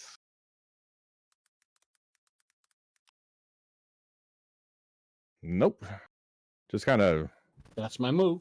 Slightly slapping the bison with the glaive there. Takes us to Estrella. Yeah, I'm using. I'm not going to sneak. I'm using 2 actions to get behind the rock here, Okay. and then I'm going to use my blowgun on the archer, and my dart is actually filled with hunting spider venom. Okay then. Damn it!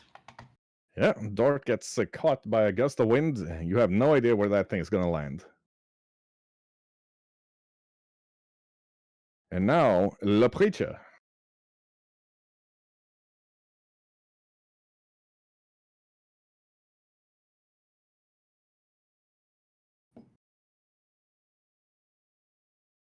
Dang it, you vanished. How close is the Cyclops? Close enough for whammoing. Dang it. I don't want to leave my back to him. All right. End couple of time for you either. Bang my chest a couple of times to get my key flowing and then smack him. Flurry blows. Flurry blows. He is also flanked, so you get a +2 to hits.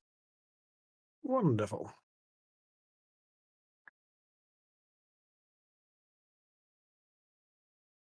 That is a hit. That's probably a miss. That is a huge miss. Pulling his arm back to strike, he actually managed to smack the wall hard enough that a small landslide of ice comes down, and I'm going to need a DC 15 athletics check for him not to go prone, slipping on the ice. He's fine. Damage for your first attack, sir. Damage from first attack coming in. With a d6 Ooh. additional. And a 1. I've rolled ones on all of those. Smacking that Cyclops mightily, though, for 21 damage to the butt. Third attack coming in with a miss again. Oof. Yeah, a bit busy trying to stay on his feet. Takes us to Eodi. This creature has upset me. I'm gonna go ahead and do my free magic missile onto the bison to start. Yes, 2 damage for your face. That's how we assert dominance where I'm from. And then I will go ahead and Ray of Frost this thing directly in his face. Yep. Good. Good. Whew. Eodi goes for the Ray of Frost, barely dodges the bison, puts the Ray of Frost directly into the snow he's standing in, and he is now frozen to the ground. Adorable. Having turned the snow he was standing in into solid ice. That'll be my turn then. Wow, you guys and your rolls. They are amazing. Let me have a look at this ability.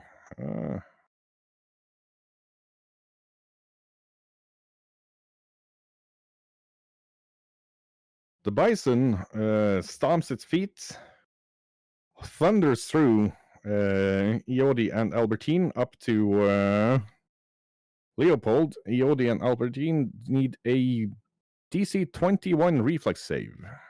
Do I get attack of opportunity? Yes, you do. And that's a hit.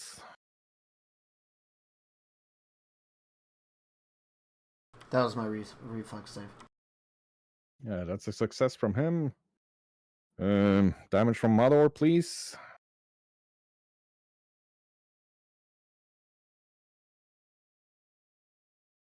So, Eodi takes 8 damage as he's trampled by the bison.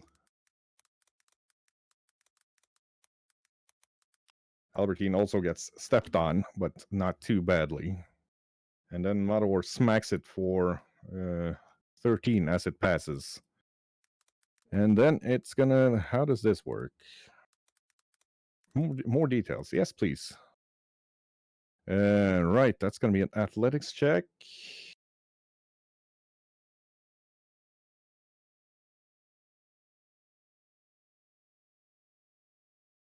As it headbutts Leopold, and he is now prone.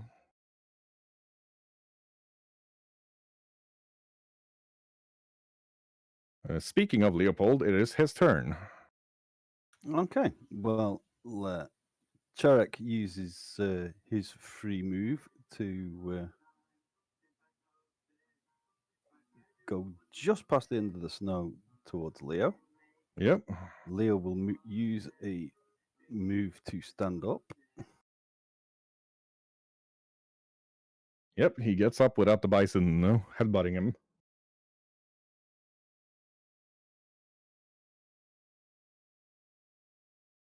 Yeah. Okay.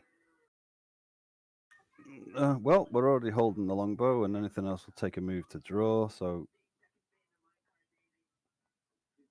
Yep, you do get penalties for using the longbow at shorter than 30 feet, though, because it does have the volley trait. point blank shot. Ah, there we go. Feats. That's a hit. Feats for fun and profits. Oh, he does a grand total of 2 damage. Yeah, shoots the bison straight in the middle of the head where the bone is thickest. He's uncertain whether he even noticed that he shot it. Takes us to Marisol.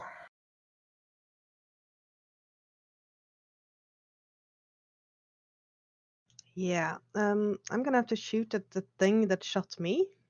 Mm-hmm. The Hobbity Goblin. Yes.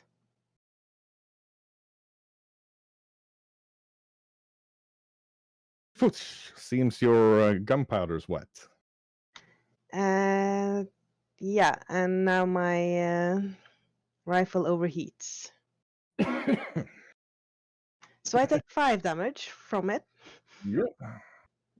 and I am guessing that makes me just drop it into the snow, so it's a sizzling sound.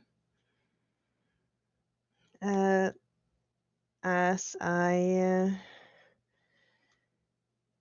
kneel down, pick it up again after it's gotten colder, and reload. Right. So it seems the players are handling the raid from Grumbles very well, but the dice have got stage fright. The Cyclops, angry as only a Cyclops can be, is going to try to whack. First, it's going to drop its crossbow because it forgot to do that. Pull out the great axe and then slash at Zara. And Zara actually blocks that attack with her shatter claw. And it's Zara's turn. Excellent.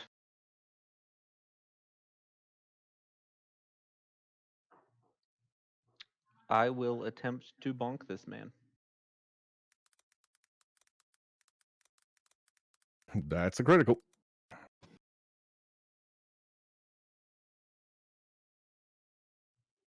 He is also prone. The Cyclops? Yes. Oh, he gets knocked prone as well. Dang. I have the critical specialization effect for my hammer, and Ah. the crit specialization effect is the target is prone. So she mightily smacks the Cyclops with her hammer and knocks it flat on its back.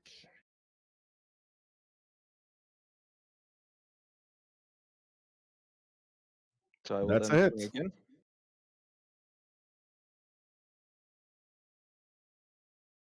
And a hit. I rolled the wrong button. Ignore that one. Ah, well, that second one was a miss. Not that it matters. Sarah knocks the Cyclops prone and then plants her hammer straight into his face, and it twitches a couple of times and stops moving. And then she will dart this way. Right. The Hobgoblin has reloaded, takes another shot at Marisol. Misses, and then reloads. Takes us to Edamir. I will shake my head seeing them attack the bison and continue on my way.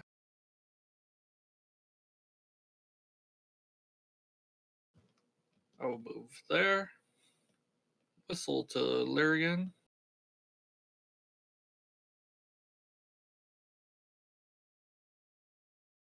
who moves there, and there. And I would have him drop the Thunderstone there, trying Yeah. to blast away that snow pile. Lyrian drops the Thunderstone. The snow pile is blasted away. Edamir can see a glyph for a moment on the ground under the snow pile before it pops off. And there's a very large, very confused squid there for a moment before the glyph blows away from the blast of the Thunderstone and the squid also disappears. And that'll be my turn.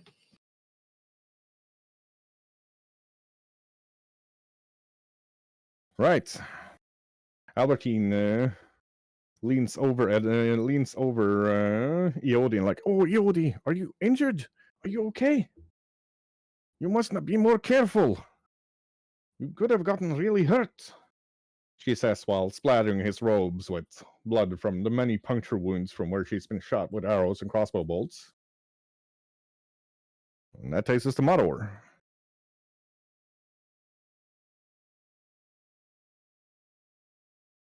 Okay, let's see.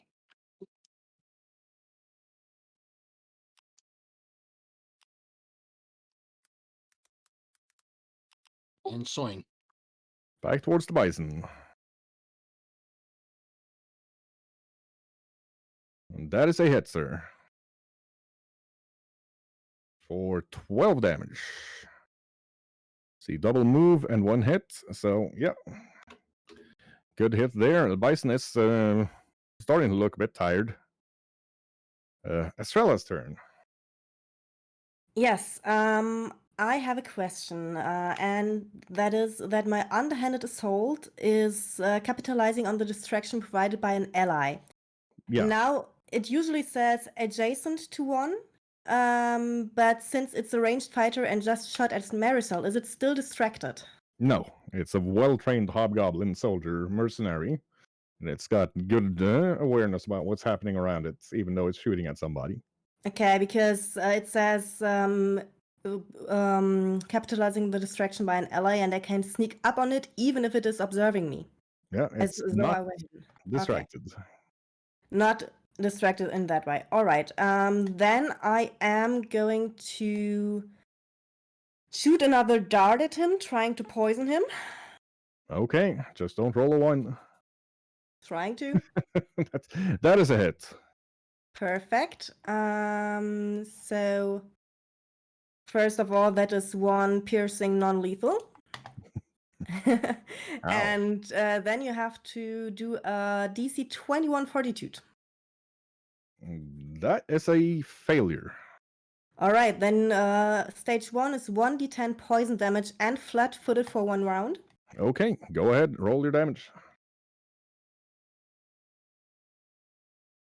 That's 4 poison damage. He is flat-footed, so now I use 1 action to get up to him. Mm-hmm. And while I move, I'm drawing my sword cane to strike him. Very well. He is flat-footed, so that's a hit. Perfect. So that is this damage, and since he's flat-footed, I also Yep. Sneak attack. That is another 2d6, I imagine. Huzzah! Yeah, suddenly he's taking a lot of damage. As Estrella swoops in lethally. Now it's Yeah. Peter's turn. Okay, the cliff has defeated me once, not the second time. I don't know, with the dice your party's been having. Give us an athletics check, sir.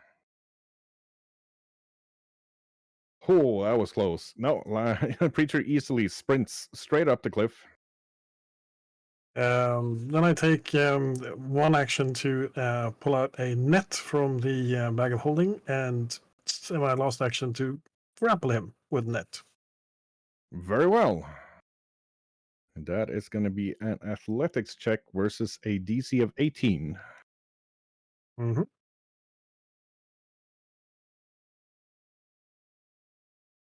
Nope, Thanks. he is not grappled. Yodi. Yes.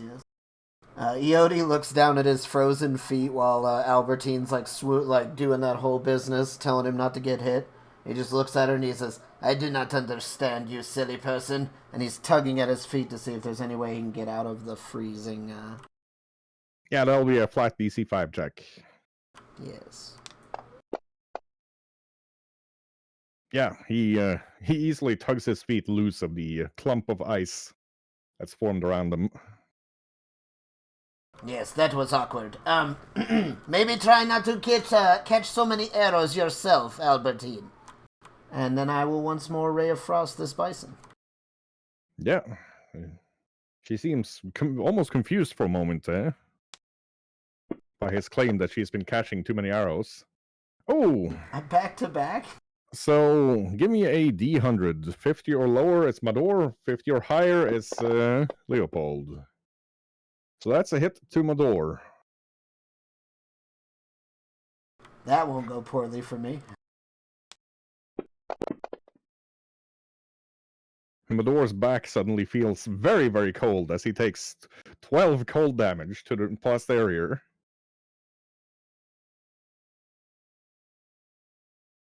And that's my turn. There we are. This bison is again going to try to knock Leopold on his ass, which it does easily. And then it's simply going to stomp on him twice. That's a hit. And that's a critical. Let's see. Stomping on Leopold for a total of 44 bludgeoning damage.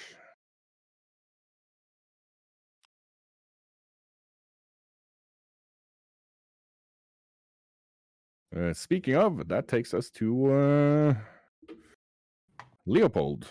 Now not feeling great. Oh, that hit me. Oh. Okay, Leo will. Actually, no. Cherrick will step up next to Leo. Mhm. Give that bison a good old womp.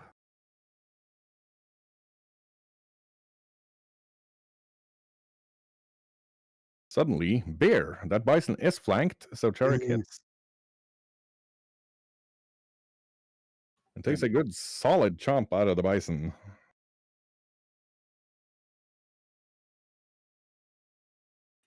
Leo will attempt to get up and draw his bloodletting kukri. Does he have enough actions left for a strike? And one to command Cherrick, one to get up, and one to draw the weapon. No, he does not. Didn't think so. Marisol. Yeah, we forgot last round when I took the damage for the misfire. It takes me 2 rounds to try to stop the burning. Oh. And I did that by dropping the rifle into the snow and putting my hands in there as well. Yep. So that should be a 15 flat save to try to stop the burning from continuing. Go for it. It did not work. Just not your day. Which means I take more damage, and I'm gonna try to stop the damage because I am pretty hurt already. Yeah, how much damage do you take? 1d6. So that is, yeah, good thing you're rolling it yourself. Another 4 or 5 damage to Marisol. And I'm gonna Quick continue. correction. It is 5 persistent. Okay, so it's just another 5 damage. It's flat 5 damage every time it ticks. Okay. Okay, that's changed. And then I'll continue trying to stop Yeah, it. give us another flat DC 15 check. Dice you guys have been having. Nope. Marisol's gonna burn to death here. Yep. Okay. That takes us to Zara.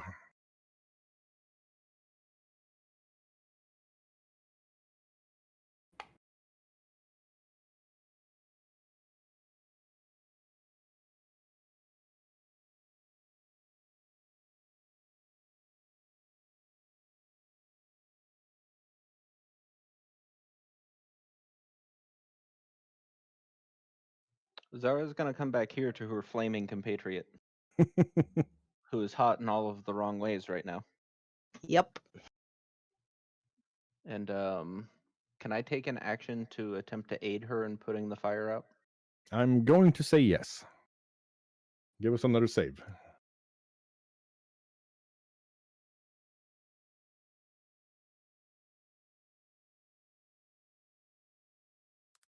Nope. She is super hot right now. The hobgoblin is gonna drop his crossbow, pull his short sword, and stab twice at Estrella. Nimble dodge. Okay, one hit. And one miss, but he does stab her for 9 piercing damage. 9! Takes us around to Edamir.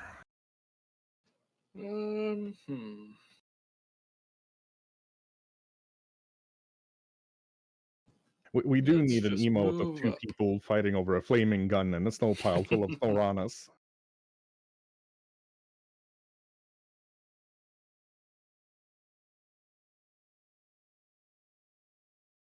I will move there.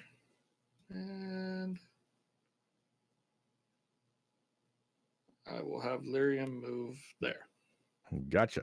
Lyrian goes flappity flappity up towards the hobgoblin marksman there. And that'll be my turn. Yep.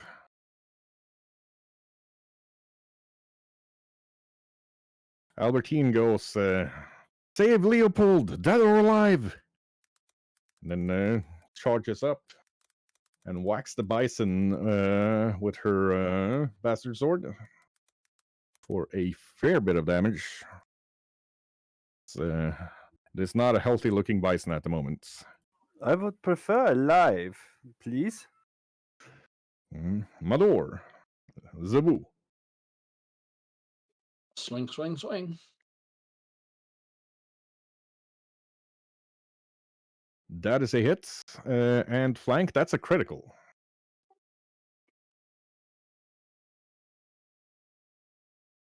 So roll that as critical damage. I spoke too soon.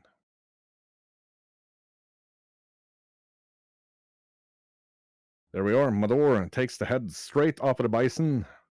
There's a magical poof sound before the bison disappears. Thank you, Madam Albertine. And he has 2 more actions.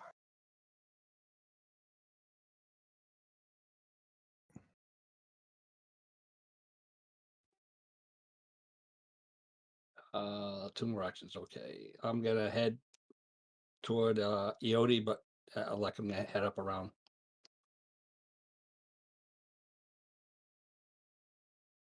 Gotcha. That's so what my 2 movements that I got left. You get pretty much up to Eodi, yeah. And that takes us to Estrella. Do I still get the bonus from Preacher, or do I have to move that one step? Nah, yeah, he's flanked by Preacher. Perfect. That's a critical. Oh, sweet. Was that shift or control? Hold shift. Hey, Tiny Doggo, how you doing?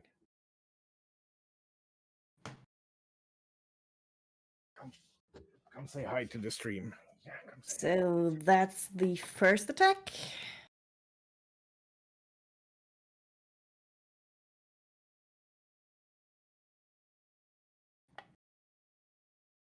This would be the second attack.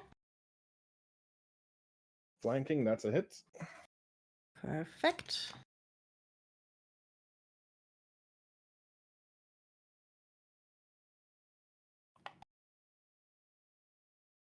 And because I have a good run, I am actually attempting a third attack.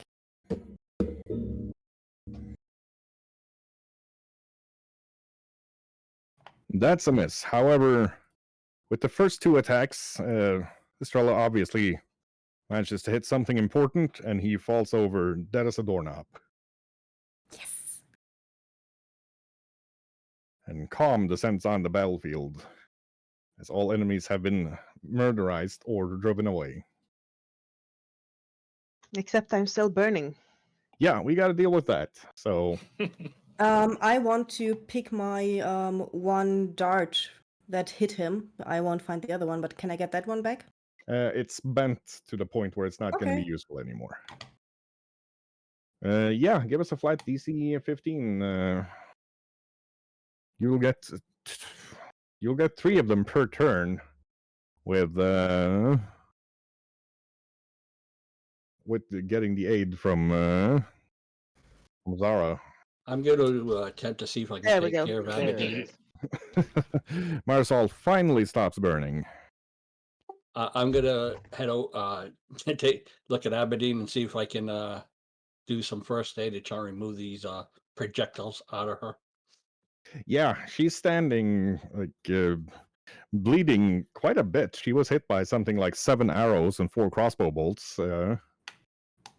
That fight, not a lot of them, none of them actually piercing the plate armor, but enough that there's some serious bruising and superficial cuts there. Estrella is looking to And I Preacher. succeeded. Estrella is looking to Preacher, pointing to the snow pile. That other woman disappeared somewhere over there. And then she's moving down towards Marisol and the cliff to gather her climbing equipment. Okay. Yeah. Preacher runs off after the other lady, Lise. Yeah. First of all, we'll do. Albertine looks at Mador and like, thank you. You guys need to be more careful. You almost got hurt very badly. Look who's talking, my dear. It is the role of the champion to defend the commoners. Yeah, and it is our role to Also- see that you become that champion, Albertine. But thank you. Yes, but I also have my orders from the Grand Master to make sure you get where we gotta get. Oh, well, yes, I suppose this is true. I'll try not to make your life harder, but I'm not an experienced mercenary like you. For a non-experienced mercenary, you're doing pretty damn good. Well, thank you, Mador. I tried to do my best. That was a nasty ambush. Absolutely. I come back with my hands held in front of me with beautiful blisters on them. That looks painful. It is. Estrella is clutching her jacket around herself. You may be able to see a few cuts here and there. But she is keeping a straight face. Yeah. There's a fair amount of blood from those 2 arrows that hit her, though. Once we're all grouped up together, I'm gonna cast AoE heal 4 times, and everybody heals 27 total. Thank you. Oh, Thank you. Thank you. I'm not used to have such a proficient healer with me.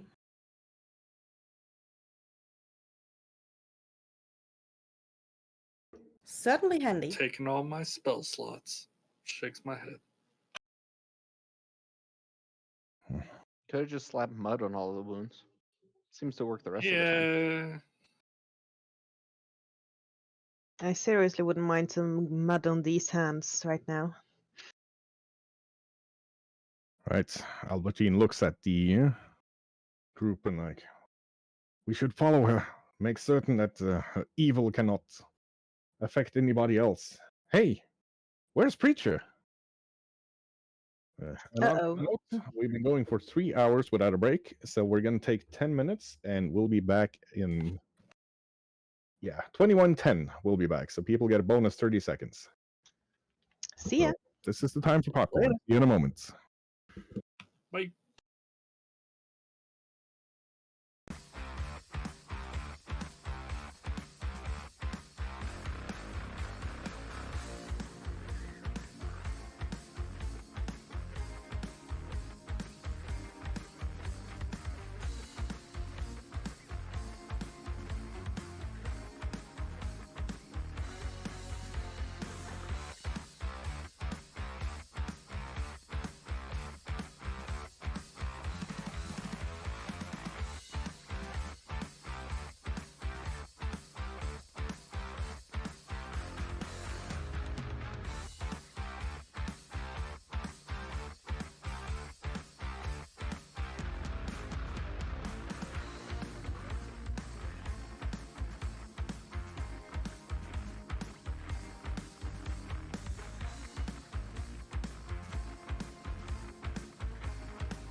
Boys and girls, we will be going we go. on again. There we are. And,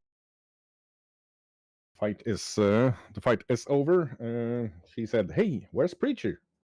And we'll carry on from there. I pointed him the. Oh, not yet. Oh, we are okay. I pointed him the direction this other woman was running.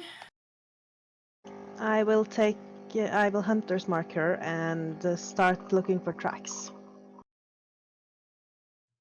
Zara would like to loot the bodies. Just be careful of that snow pile that we didn't hit up there.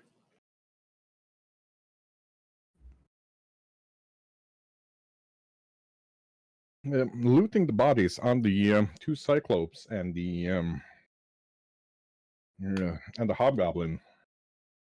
So are the only bodies left.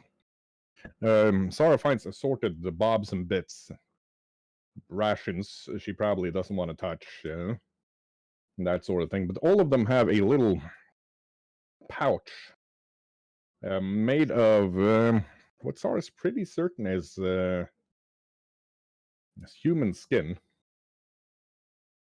And inside each of them are 15 gold coins larger than much larger than a regular gold coin. Sarah can give me a. Does she have knowledge history or? I've got diverse lore, so I can make a lore check on anything with a slight penalty. Give us a diverse lore. 24. Pretty certain these coins are from one of the ancient empires that was in this region between the First and the Second Empire.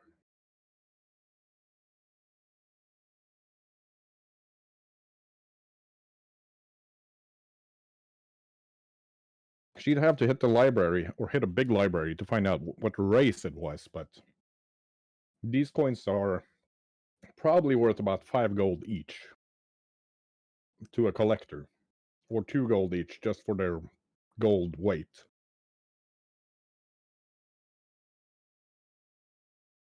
Zara, do you think we can fence this?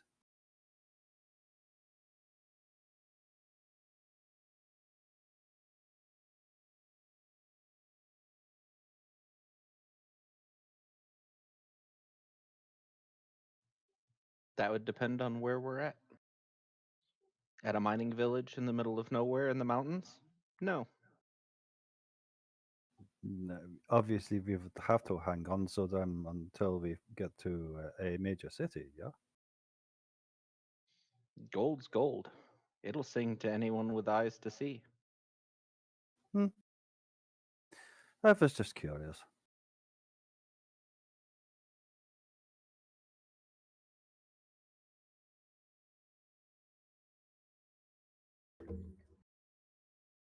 Right. Meanwhile, I believe Preacher has reached pretty much as far as he's going to do. Yep. I'm just standing around listening a little bit before I head back.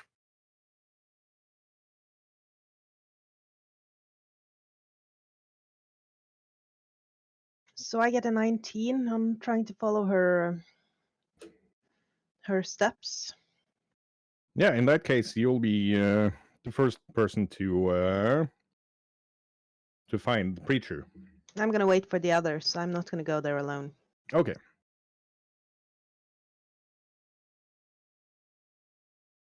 And you also have Hunter's Mark there, haven't you, Leo? As close as Leo gets, yeah, he's just following the trail. I'm gonna advise everybody that they set up traps knowing that we'd come this way. So we could be following her right into another trap. Of course we are, but that doesn't mean we need don't get to do it. We need to try Yes, to but find her. we can try We're to go also- alongside, not directly at. Aren't we a little bit pressed for time? I was We about are. to mention that we are in a hurry to make it to the monastery. She'll likely show her face again, what remains of it after that shot. Yeah, we And- injured her. She will not be so eager next time. Let us get the wagons and move along. Sorry, Estrella, you were going to Yeah, say? no, I'm just saying she somehow knows where you are going. Otherwise, she wouldn't be able to lay traps. So, how does she know? Well, she's not tracking Albertine. She doesn't necessarily have to track Albertine. All she has to do is keep an eye on any one of us now that she's met us. And she knows where we're headed anyways. Our destination's not, strictly speaking, a secret. She can guess from where we have encountered her which direction we are going, at the very least. Let us not delay here too long. We have a long way to go, and we need to get there as fast as possible. Well, let's get back in the saddle then.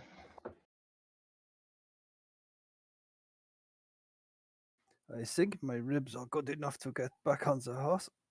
Oh. Right. So what choice are you guys making right now? Are you going to ignore the trail and keep on towards the abbey? Yep, Yes. Correct. Yep, basically. Make Gotcha. her think that she's not good enough for our time.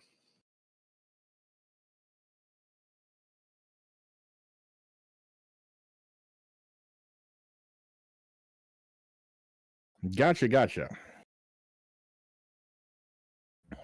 Well, you make pretty good time pushing once We're you of get course gonna find Preacher first, though.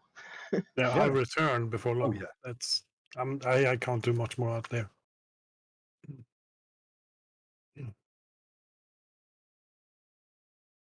Yep. Brilliant.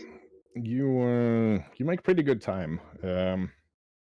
About an hour later, you see a cart standing still with one horse in front of it. But the yoke is obviously made for two horses. Let's go closer and see what's happening. I dismount. Yeah, Watch for another trap. carefully. Nope, Estrella can see from the boards in front where somebody would be sitting on the cart, both on the right and the left side. There's frozen blood that's been trickling down on the sides, and she can see a hand.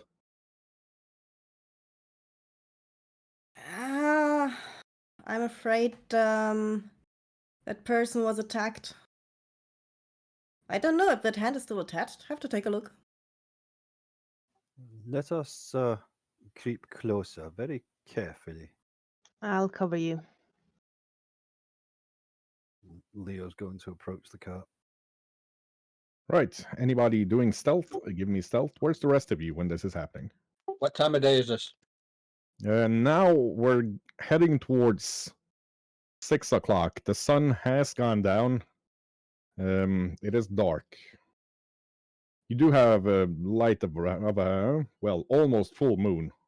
So even those without dark vision, with the reflections from the white snow and everything, can see pretty well. Zara is remaining in the driver's seat of our cart. I am standing close enough to shoot with my pistol and far enough away to not be taken in a melee strike from the wagon if it's someone that attacks from it. Covering those who are sneaking up on it. I'll join the sneaking up group, but I'll also use my arcane eye to see invisibility. I will also join the sneaking group once I cast sneak. And I apparently forgot to wrap my hair into a scarf because my sneaking is not pretty good. Nope, And- neither Estrella nor Preacher are very impressive. They sneak up on a it's probably a small stream, and while they're trying their best to be quiet, there's still the very soft crunching of ice as they move up. Leo for once gets to look back and glare and go, shh. Yeah.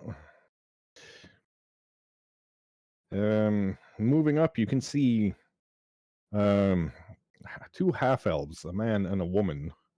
And both have arrows sticking out of them.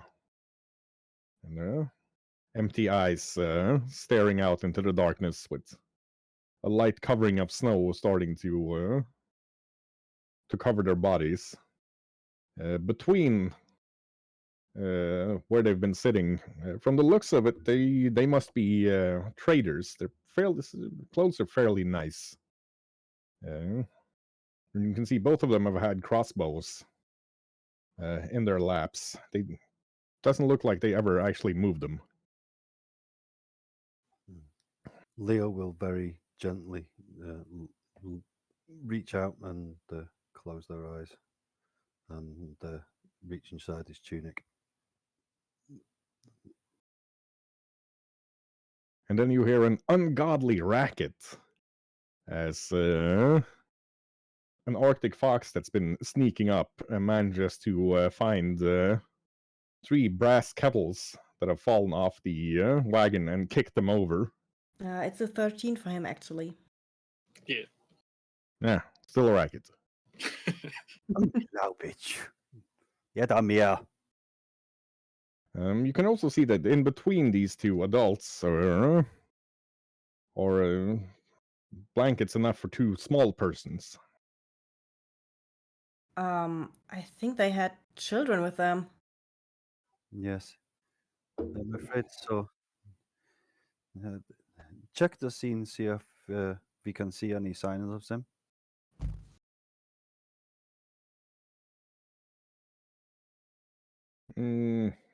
Estrella can't really make anything out. Neither can Leopold.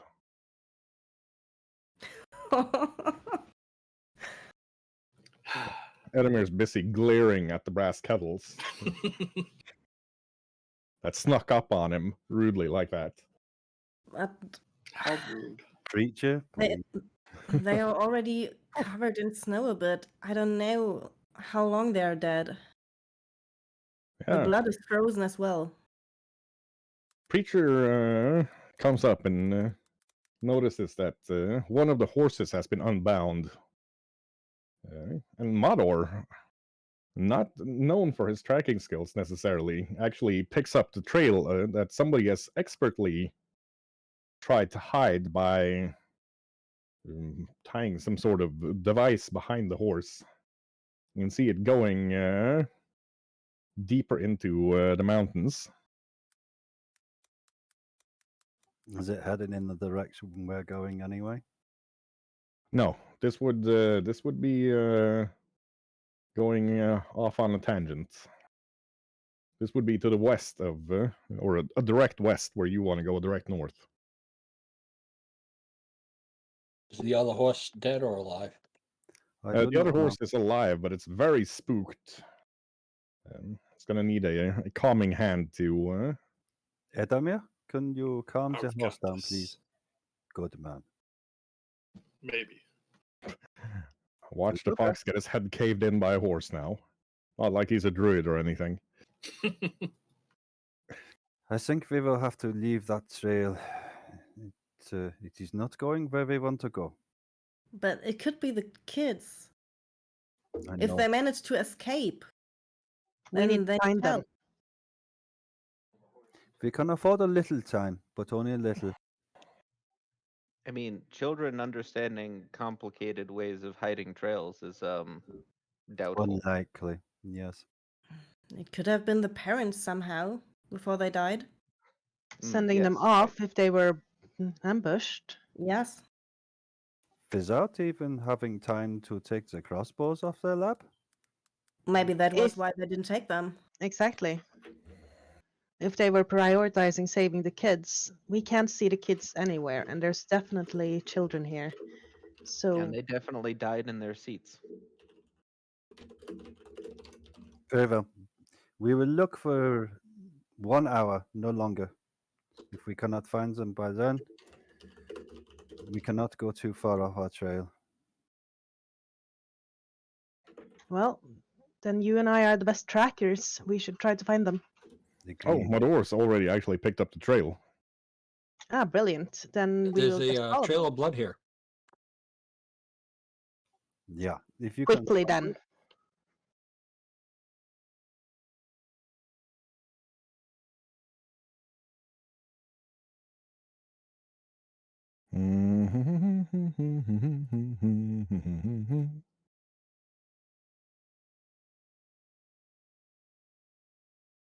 Show them where the trail is. Yeah, come on. Let's follow it. Following.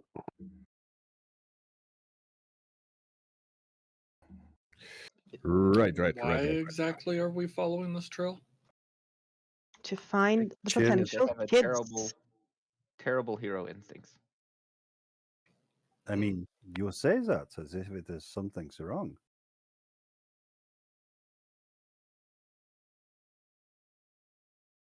Yeah.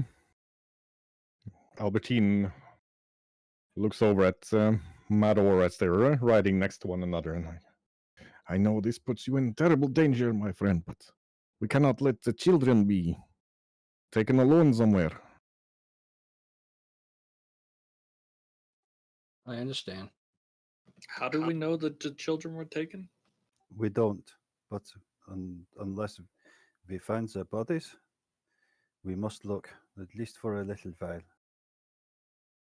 How do we even know that there were children? We don't, but we if they are, I wouldn't be able to live with myself if I just left them here. Edamir, There were signs that there were children, Edamir. Too I hope we small. find- granted. They could have I hope just we been a find traveling notes. toy salesman or something. Edamir, Yes. could you send your vulture ahead as a scout? I'll whistle to Lyrian. Yeah, Lyrian flies up. Give me a perception check for Lyrian.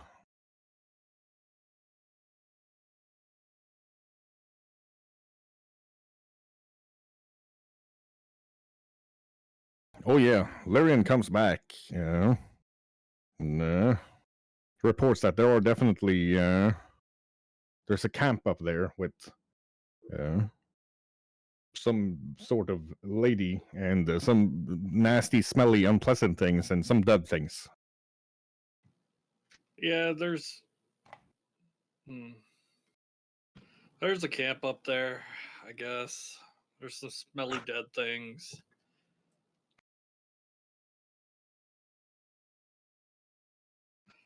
Guess since there's dead things that I have to go fight them. So let's go. At least something gets your sympathy, my friend. Very well. Right, you sneak on up towards the camp, having the bonus of knowing where it is. No, you can't Google bonus. You can't search bonus. Shago, that's not. And I you guess manage you get pretty close before you're fairly certain that if you move any more, you're gonna get spotted. You're at the top of a flat hill, too flat to be an accident.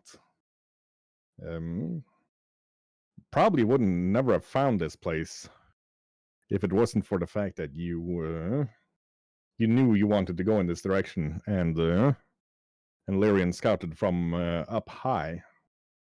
So, the wild growth of trees and plants and everything is keeping it pretty well hidden. There's the light of a small fire coming from inside of ruins. Ancient ruins, if you were to gather a guess, and you can see two huge beetle carapaces standing around.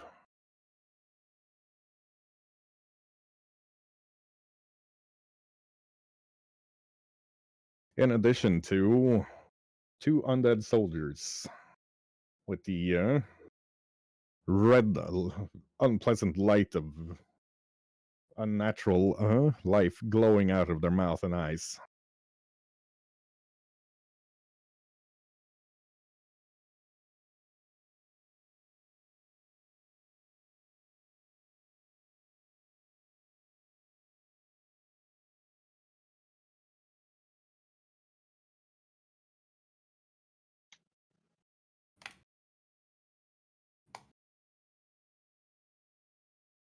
Let's let the battle map load in.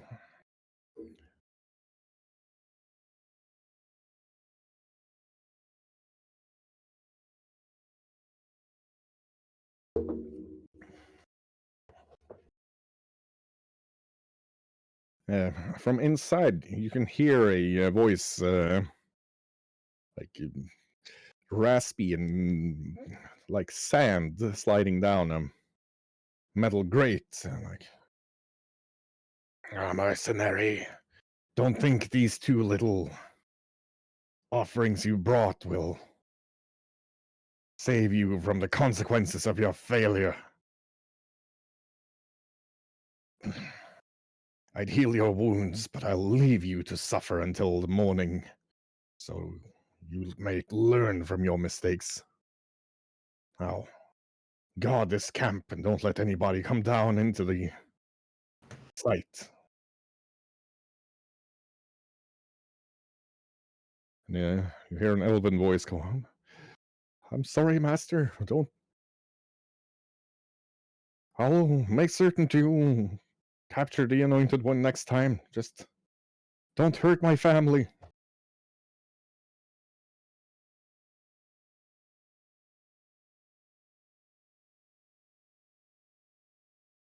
And it's up to you lot what you're going to do. Edamir has the initiative. All right. Then I am going to cryptic spell and dispel undead on the Karen right in front of me.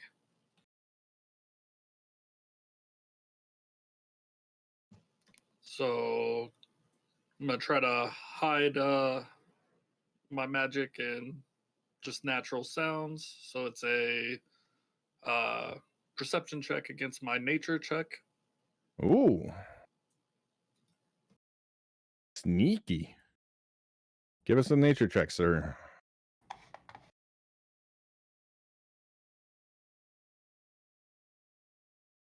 Of course. And what spell are you throwing out? Disrupt Undead. Ah, So it attempts a fortitude save. DC of 21, if I'm not wrong. Yes. Okay. And that is a success. And I So roll terrible. you slightly injured White. What's the cure if I am unable to see anything except my own character? Close down Click and your reload. icon. Click it. There we go. And I'll just have Lyrian fly over here. Fly like an eagle. See, why can't I see Lyrian trying to fly anywhere? There we are. I also No, needed to click it. So there we are. Okay. That was Edemir's turn. The White turns and hisses towards the bush where Edemir's hiding. Probably heard him if you're going to make a hazard a guess. That takes us to Marisol. Yeah, can I see Lise Van Horn from here? Because I have her hunters marked. There is a wall, overgrown wall between you and her. The only one that has eyes on right now is Estrella. Okay. Which reminds me, let me see if I can get this. Estrella also saw something the rest of you didn't. What she saw what Elise was talking to. Oh. Yellow. Mm. Okay. I am gonna do something I haven't done before, and fingers crossed it works.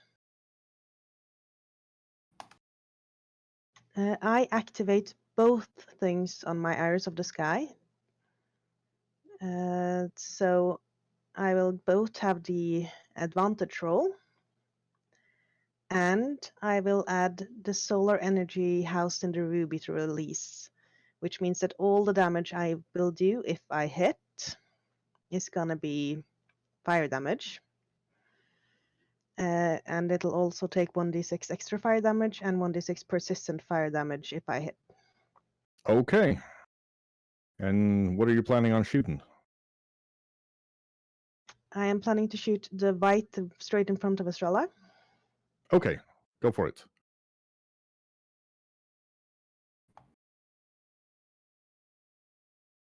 Whew. That could have been bad, but it Yeah. wasn't. That's a critical. I heard something about sunlight in there.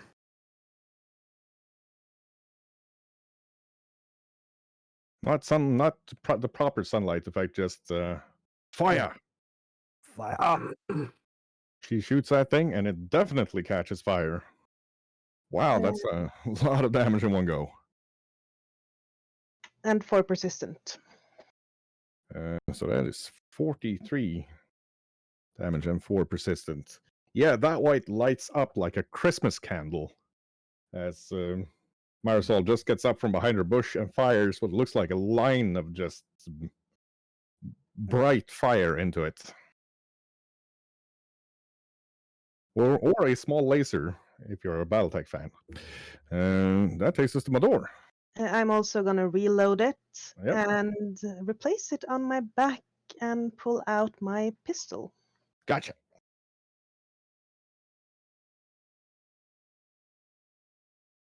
Mador, it is you, my friend. Yeah, I know.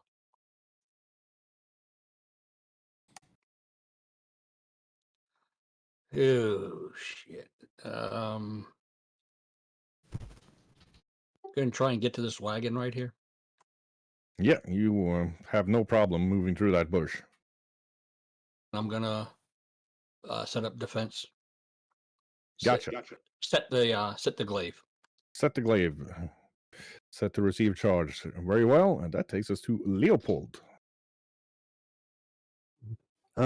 Leo's gonna try and stealth through the. I think that limits me to half my normal speed. Shaga. Yes, Okay, that should Leo's be correct. Leo's gonna try and sneak through the bush to try and get an angle on Lise von Horn. He's not going to be able to do it from there. Give us a stealth roll. Actually, don't give us a stealth roll because you're not a rogue and you end up out in the open, so you're not stealthed. Fair. That leaves you with one action.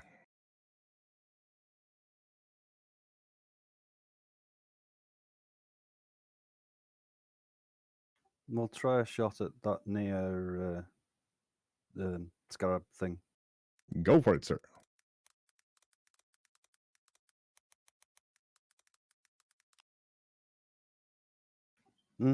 Plinks straight off of the carapace. Yodi. Ah, yes. Well, I am not stealthing. I will go to here. And I... Can't hear a single word Yodi's saying. Chest. Checking. How Yes. about now? Hear you. Okay, so I'm gonna go to there, as I am not stealth. Yep. And I will... I'm going to go ahead and reach down and cast the Ray of Frost at the beetle. Go for it, sir. That actually glances off at the carapace. Okay, that's my turn. Estrella. Yes.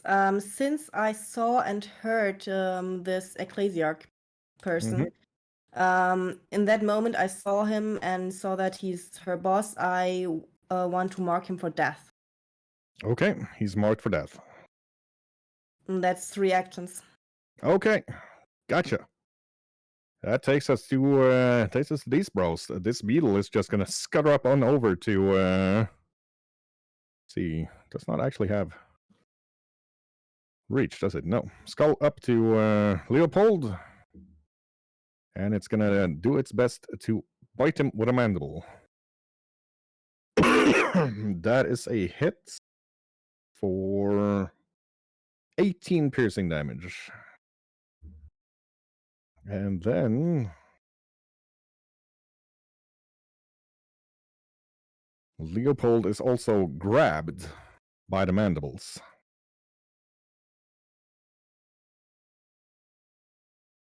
Okay, next one. Can't actually see any enemies, and it's not that friggin' smart, so it's just gonna stand around. Preacher.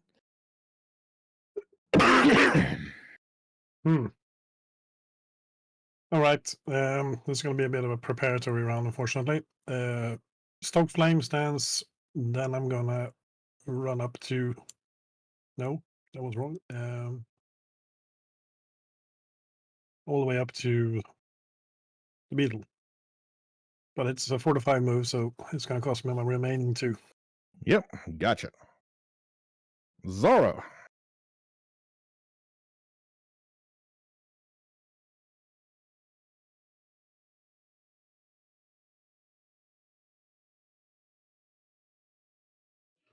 Zara will be moving up to there. Yes. Go for it. She will then be making her esoteric lore to exploit vulnerability. Go for it. 19. Well, these aren't that uncommon. So yeah, this is a Cairn White. Stronger version of a regular white. Immune to death effects, disease, paralyzed, poison, and unconscious. And they also drain life with their swords to make themselves stronger.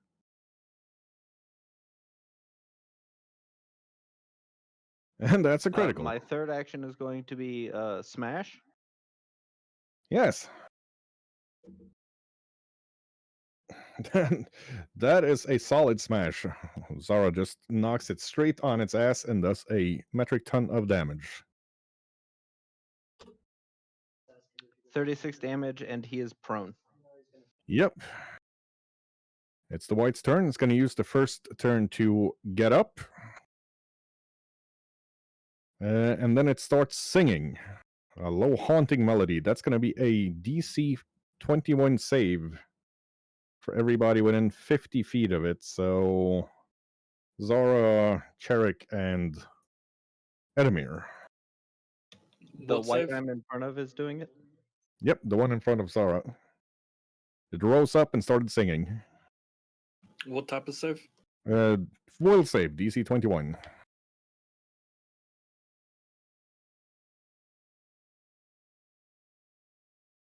And they save from Cherik as well. Ah, he's fine. You're all fine. Nobody cares about the dumb whites singing. Yeah, it's not a The siren. other white's going to start singing as well, so that's going to be saves from Shotgun, will the one Mador. in front of me stand up? Yep. I want to take my attack of opportunity on him. Oh, you have attack of opportunity. Go ahead. I do. Meanwhile, Mador, Estrella, and Preacher can make a DC 21 will save. That's a hit, Zara. I'm 50 feet away from him. Yep. Oh, what's that? 45, which is enough to be hit by the effect. And Question. Ooh. Yes, sir. Is this a medical effect? Medical? No. Mental, yes. Mm-hmm.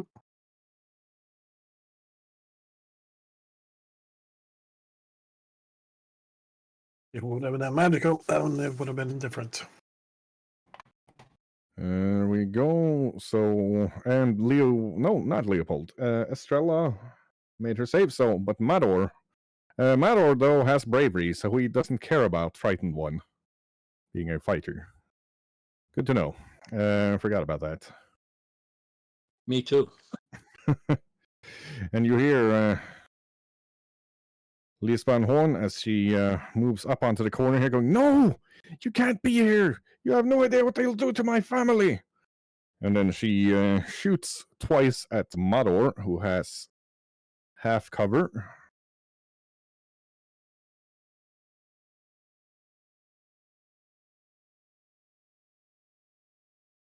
The first arrow hits him, but the second one goes into the cart. And he's hit for 7 piercing damage.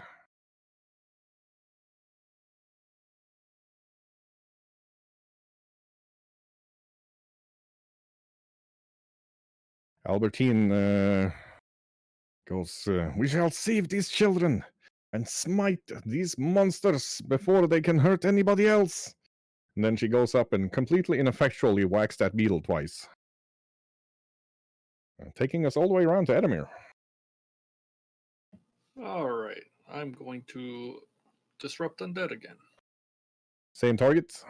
Yes. Copy that. It's also fortitude save.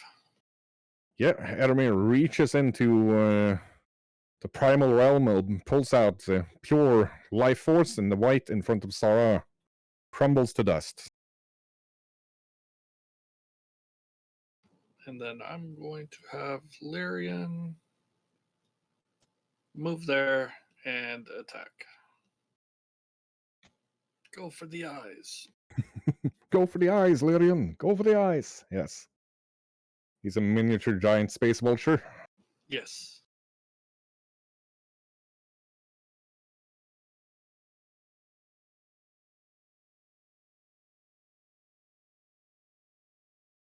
And he misses, however, as she dodges the attack. And that'll be it for me. Right. That takes us to Marisol. Okay. I'm going to use 2 moves to go stand at the end of the corner here. So I can shoot over Lyrian at Elise. Gotcha.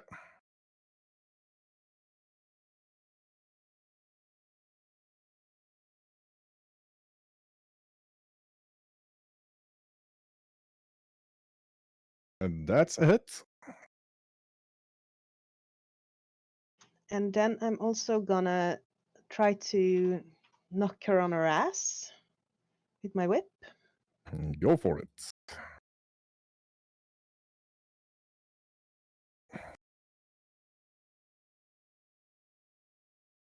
And doing that, reloading my pistol. Yep, she does actually get knocked on her ass by the whip as well. Mador.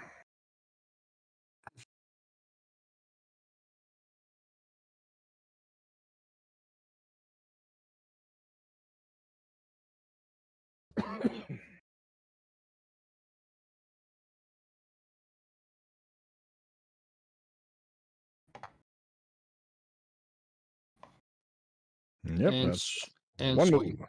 And swing. Go for it. Mador's been on fire with the criticals today. Let's see where this takes us. No, that is actually a miss. She dodges. She's prone. She's You prone. jinxed it. Correct, she gets prone. That's true. She is hit.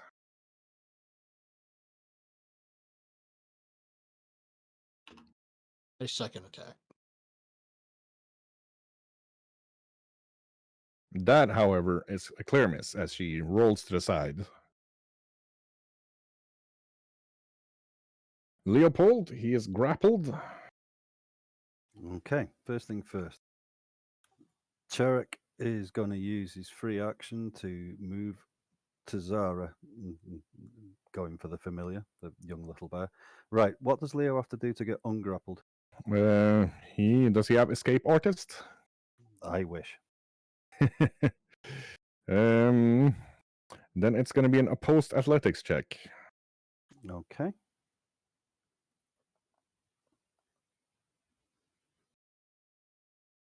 He's still grappled. Okay. That's one action. He's going to draw his bloodletting kukri and use his third action to hit the beetle with it. Yep, that's a small weapon, so he can still use it while grappled.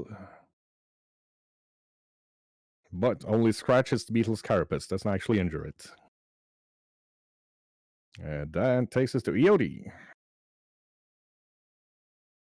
Okay.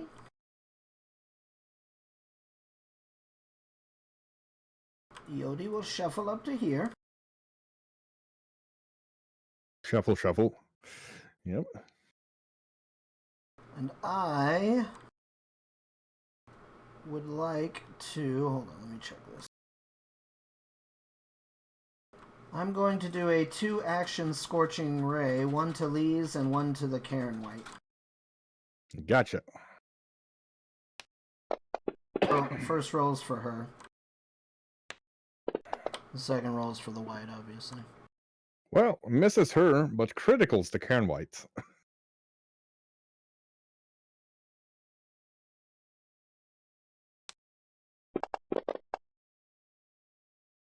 That thing was already on fire. It is no less on fire now. And falls down into dust. Having been burninated in a way that would make Trogdor proud. Estrella.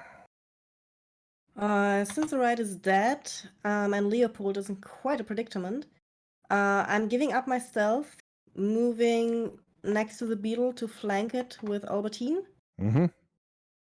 and attack it. That's a critical.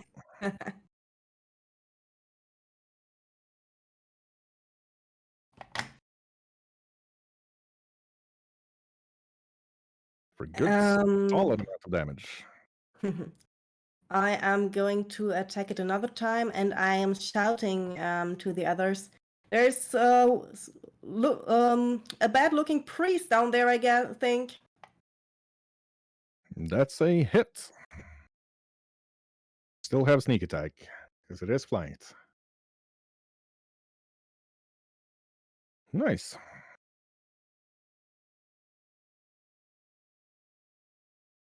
Alright, that was Estrella. The beetle still has Leopold in its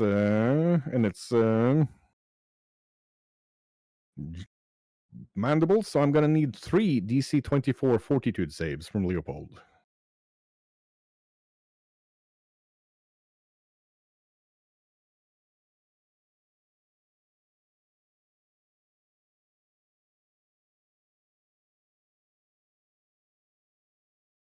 So that's 1 success, 2 failures. Yep. He takes a total of 17 damage from being crushed.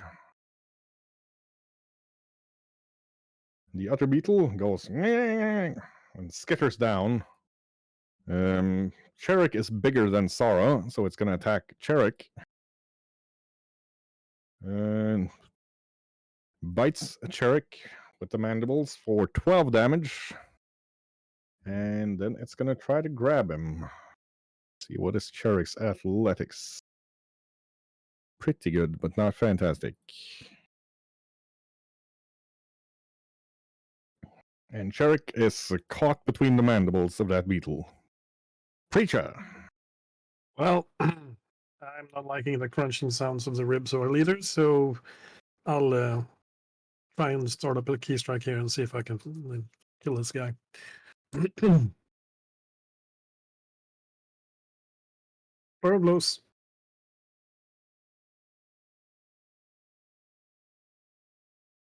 That is, yeah, he's flanked, so 2 hits with flurry of blows. That's an extra d6 to each. Mm-hmm.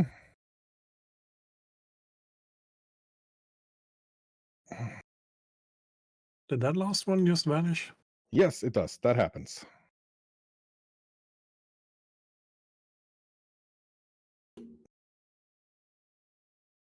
There we are. That wasn't too bad, though, was it? No.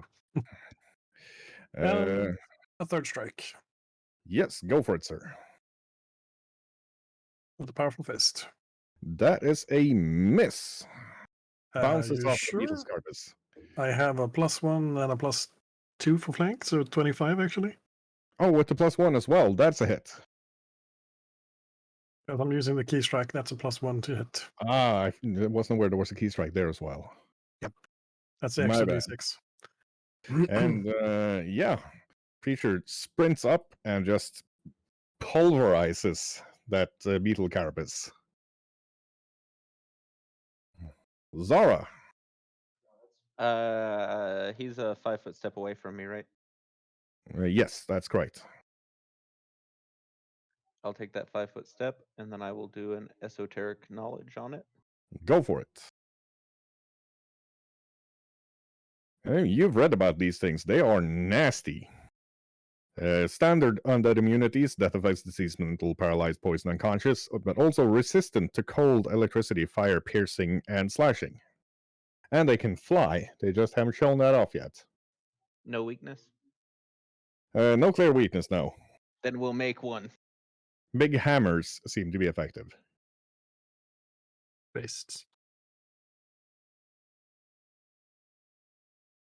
That bounces off of the carapace. And that'll be my 3 actions. Yep. Let's see. Rolling the things. Oh, wow. Yeah. She's Least- standing up. Oh, she's acrobaticsing up with a critical success. Can I get a So- swing of opportunity on her? Not with that acrobatics roll. So she kick flips far back. Goes, you don't understand. They'll kill my children if I don't kill you. And then she shoots Larian twice. Then surrender. Critical. And a critical, damn. Larian's not going to enjoy this very much. Shoots Larian twice for a total of 63 damage. And Lyrian's dead. Well, he's downed. He's dying one. Is there a 0 to max rule in There's second no edition? there's no such rule in second edition. He's just at 0 hit points and dying one.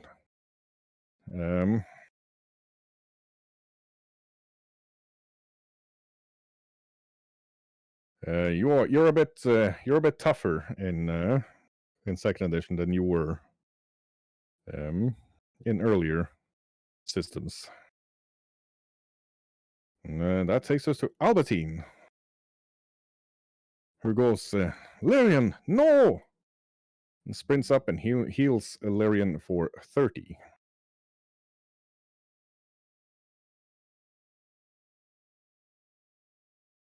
And that takes us all the way around to Edamir. And I will.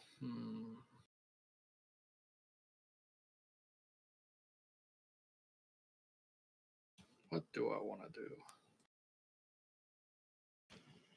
Yeah, I'll just cast Disrupt Undead on the beetle. Go for it. So Fortitude save.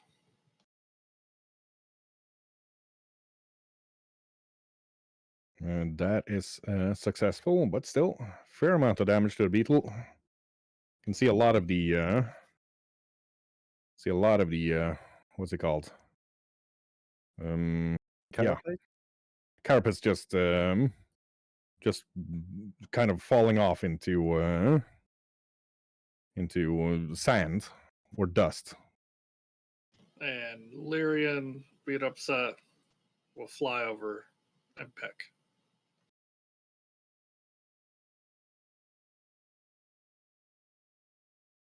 That's a hit. For big damage again. And that'll be it. That'll be it. That takes us to Marisol. Yeah.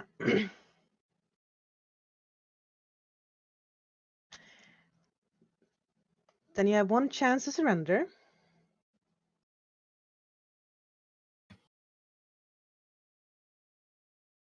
And I'm assuming she's just gonna flail menacingly again. She looks Marisol in the eyes and no.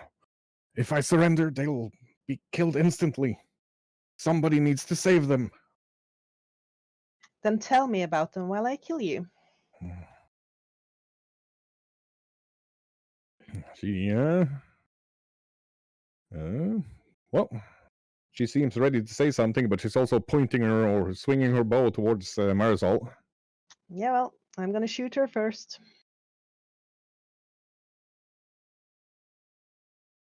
And that's it.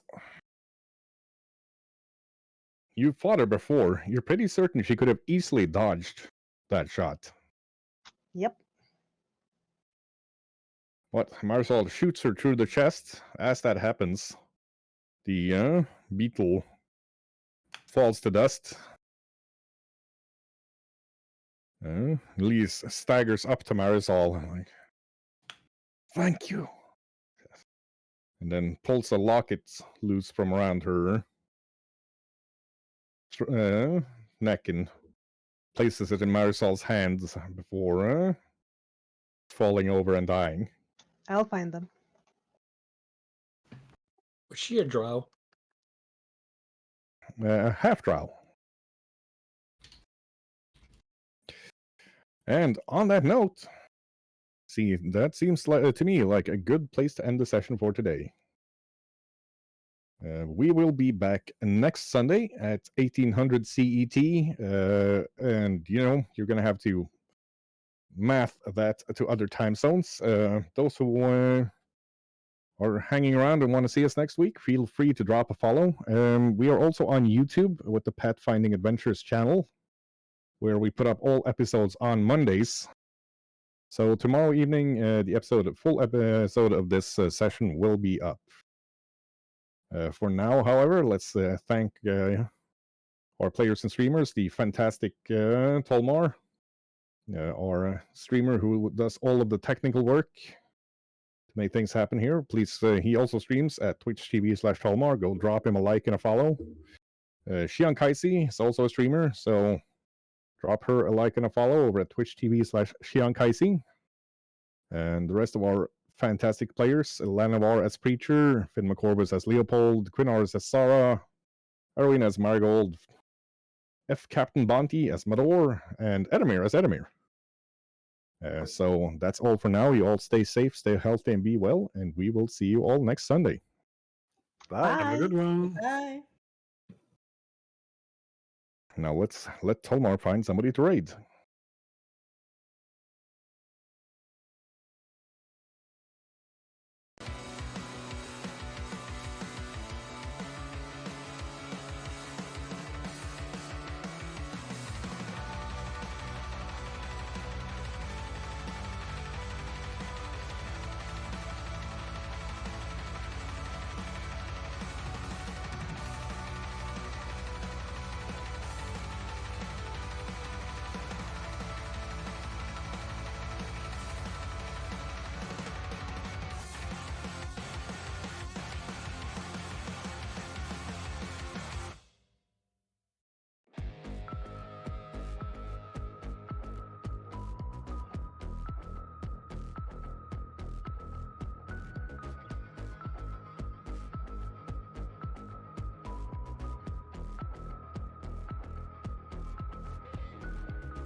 Yeah, that's my DSLR.